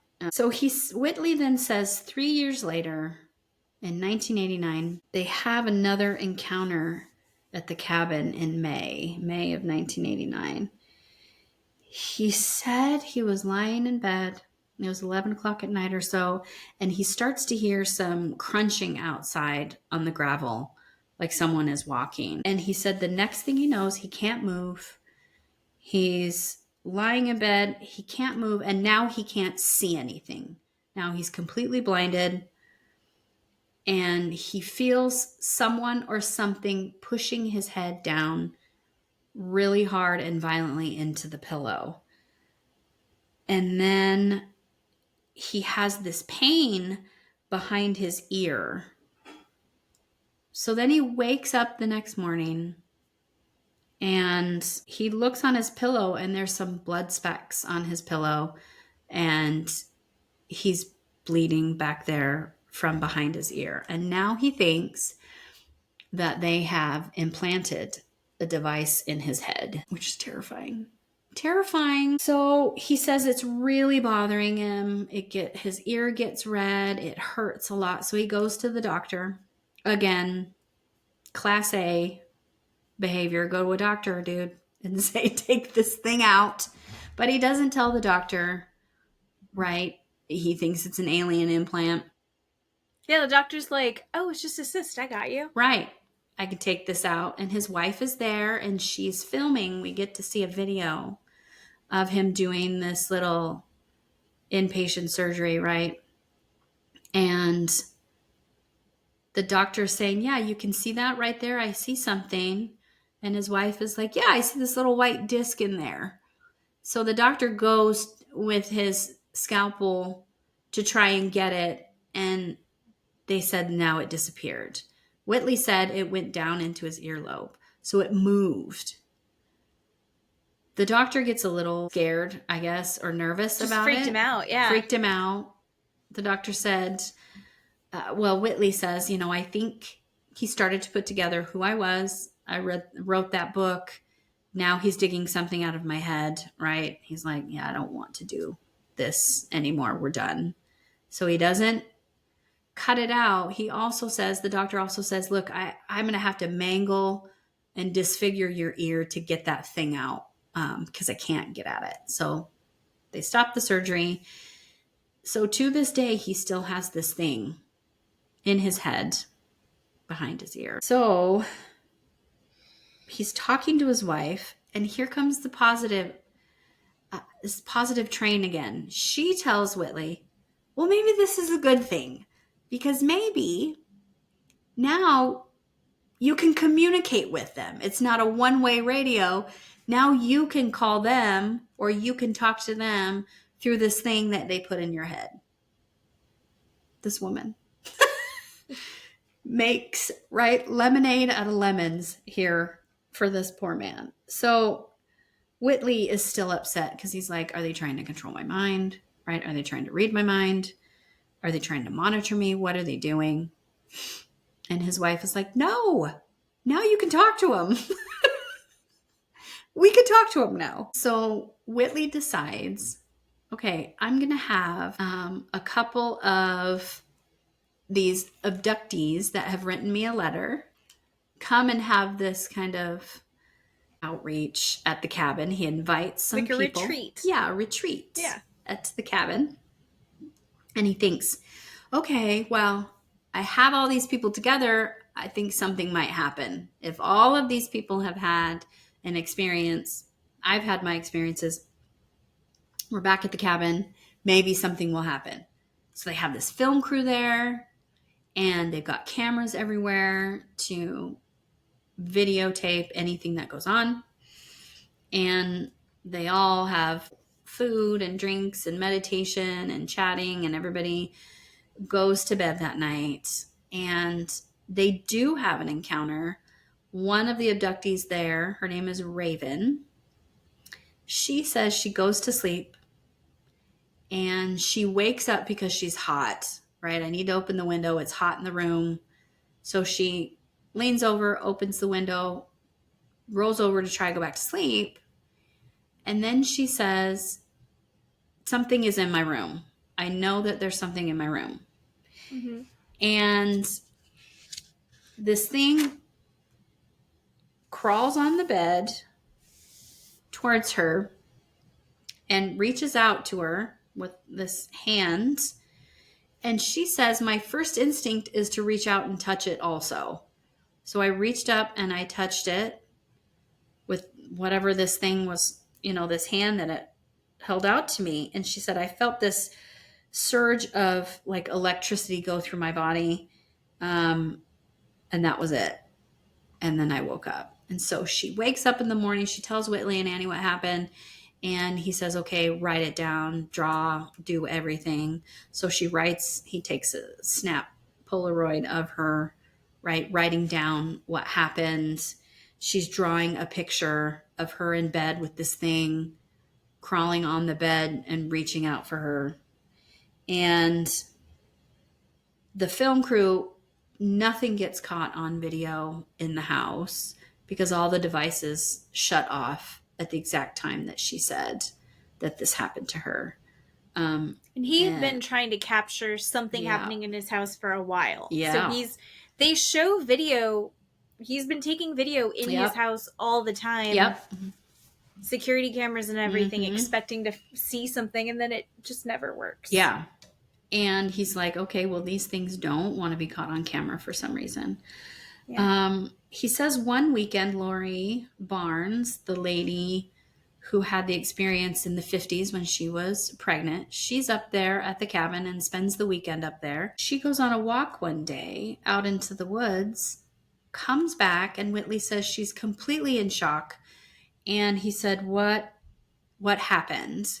And she said, I saw my brother out there in the woods. Her brother has been missing for years and years. The FBI has declared him dead because they can't find him. Lori explains that her brothers had kind of a rough life with drugs addiction and alcohol, and just one day he just disappeared, and they're not quite sure what happened. They don't know. So she has been worried and thinking about him ever since. So she says, I see him standing there, and he says to her, well, she says to him, what are you doing here? And he says to her, I came here to tell you that I'm fine and don't worry about me and that you're in the right place. And then she said he just went back into the woods and kind of disappeared. She's telling Whitley this. Whitley's wife says they're going to show up tonight because now they've made this connection between people seeing the dead and the visitors showing up in person at the cabin.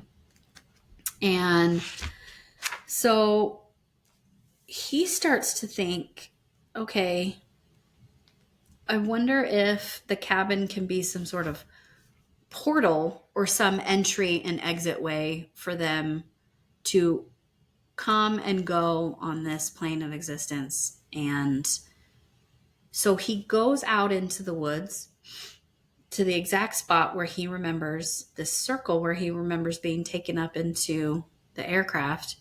And he decides to put these big stones, these big rocks all the way around him. And when I say stone, I don't mean no skipping stone, people. No, these like things, each stone could be a bench. Huge, gigantic cement, bench looking stones in this circle out there. And they show us this photo of him, standing near the stone circle out there. After that, Whitley is, I guess, not selling as many books. The years go by. He's not selling as many books. And he seems to be blacklisted a little bit. And so he's getting a financial loss. And so they have to sell the cabin to get some sort of way to live, I guess. And he's really upset about it. It's completely devastating for him because he's had holidays there. He's raised his son there. And he just doesn't want to sell it. But he ends up selling it.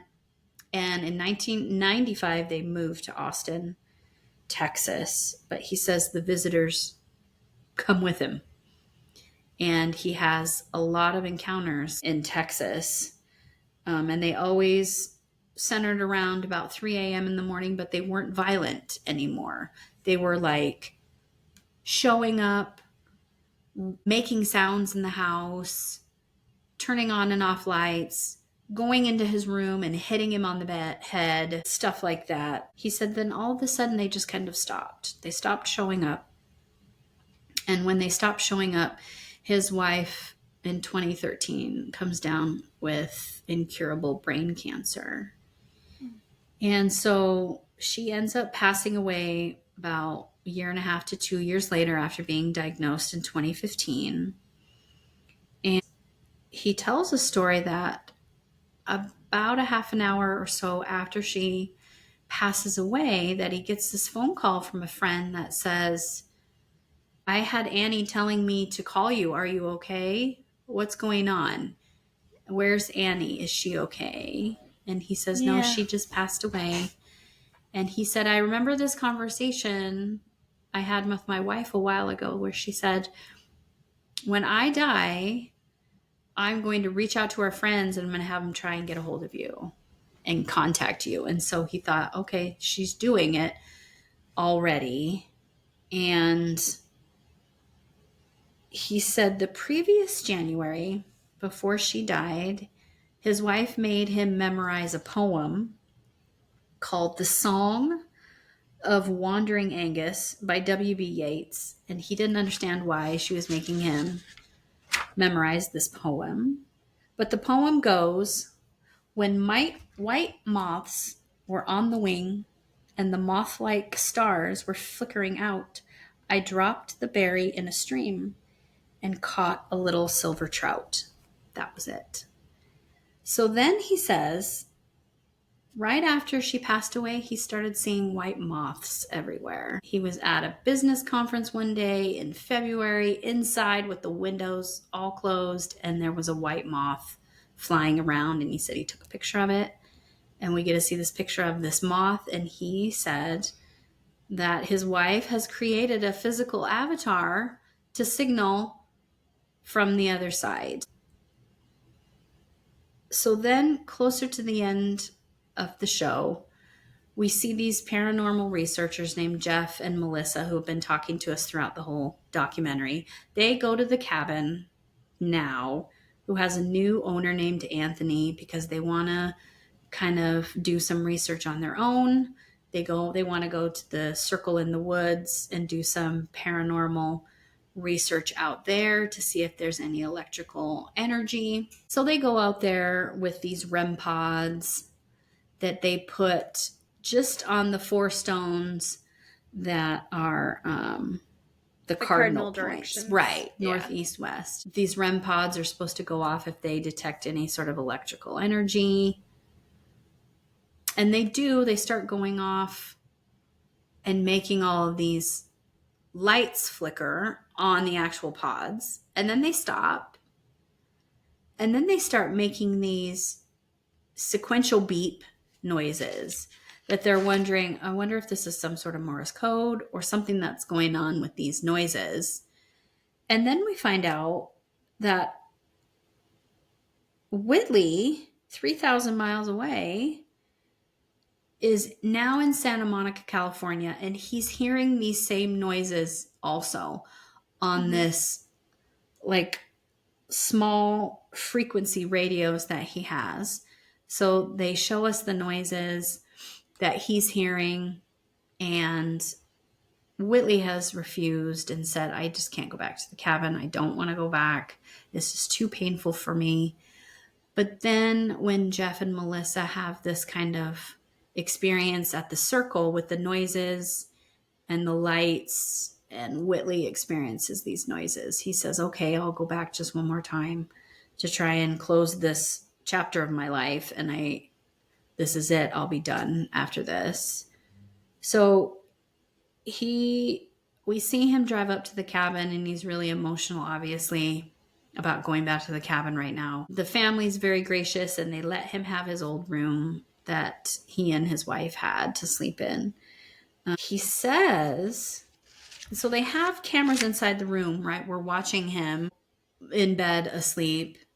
And he says that about 3 a.m., he sees like this mysterious glow outside the cabin and these lights that are flickering.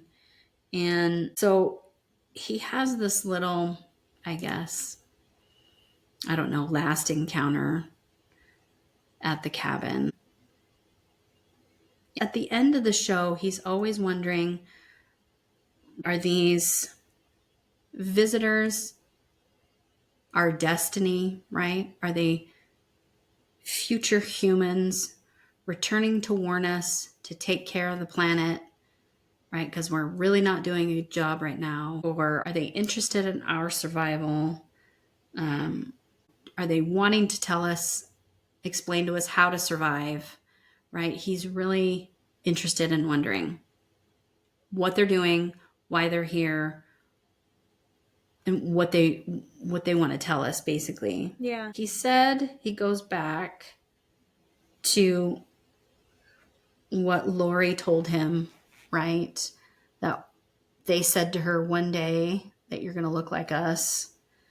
And he thinks about that and he says, you know, it's hard to explain to something what's going to happen in the future when you know that something is not really going to believe you. And he makes this analogy to caterpillars and butterflies, right? You don't tell a butterfly that it used to be a caterpillar and the other way around. A caterpillar is going to be a butterfly, because both of these things are going to look at you and go, no. What are you talking about? They're not going to believe you, which I thought was a beautiful analogy. But he, at the end of the show, says, look, I've never asked people to believe in little green men. I've never asked people to believe in UFOs. I just wanted to tell people I saw what I saw, and this was very real. And that's it, which I think is so beautiful that he's like saying, believe this, believe this, believe this. He's not. He's just saying, this is what happened to me. And I know that it was real. And it was such a good show. It was so good. I don't know.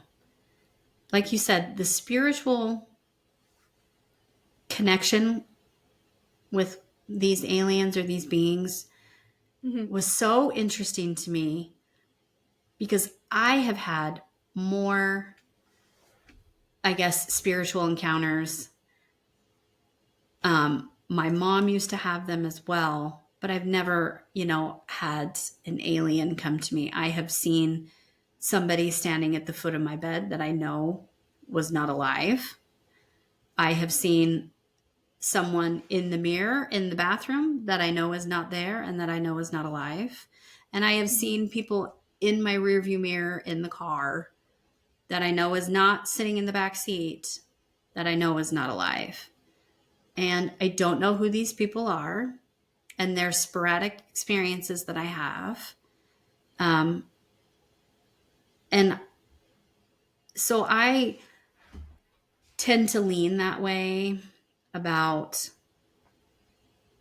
the spiritual side and being very close to that veil where they can still try and get a hold of us in some way. But I had never made the connection with visitors and the dead before. So. This is the first time I've ever heard it. But there is a lot of, I think, all of it I'm skeptical about, but there are the correlations that maybe it's the Venn diagram of it, or the ideas of time is a flat circle. Yeah. And are they from another time and coming back? Is it time traveling? Same thing with, the idea that once we pass on, we're kind of part of all time and there's no linear line to it anymore. It's all constantly happening at the same time. There's crossover there that I think is an interesting concept. Yeah. I don't know. I'm still skeptical, but I find it so interesting. And there are, I think, the people that are having these, I mean, you right now, you're like, I have had these experiences. Yeah. And just like Whitley was like, this is what happened to me. And, we have people in our family that are like, had fully connected to someone who's passed on. I would like it to be a more positive thing, and I don't love that Whitley was probed Yeah. and violated. Yeah. That part freaks me out. Yeah. But the rest of it, I feel like in the end, he had such a positive feeling about it overall, even though the beginning was so awful. Yeah. So I don't know. I just also want to tell you that, and I have not told Steve this, ever since I've watched this show, and I've watched it twice so I could watch it the one time and then take my notes for the podcast. Ever since I've watched the show, every night I have had dreams about my mother. My mother died in 2020 from COVID. And I have had dreams about her, not her like coming and talking to me or telling me something, but just a dream, right? A weird, it doesn't make sense, kind of not a memory, but just a dream that you have, right? But my mother is in these dreams, and I have not thought about my mom, talked about my mom, dreamed about my mom in almost 6 years. Now I'm dreaming about her.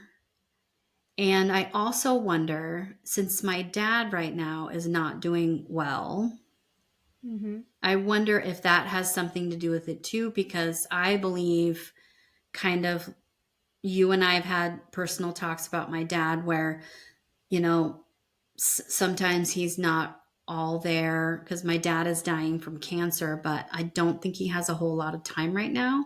And I'm wondering if I'm seeing my mom is meaning that my dad is not, you know, going to be here pretty soon. So I don't know. I'm wondering if there's a correlation there, but I don't see why not. Yeah. Like maybe she's around as you know, the hospice nurses have said in different scenarios, the veil is thinning, the veil is lifting. Yeah. And so maybe that is as your dad is kind of in between these realities. Yeah. And your mom's kind of coming through to you. And I think a big part of it is also being open to it.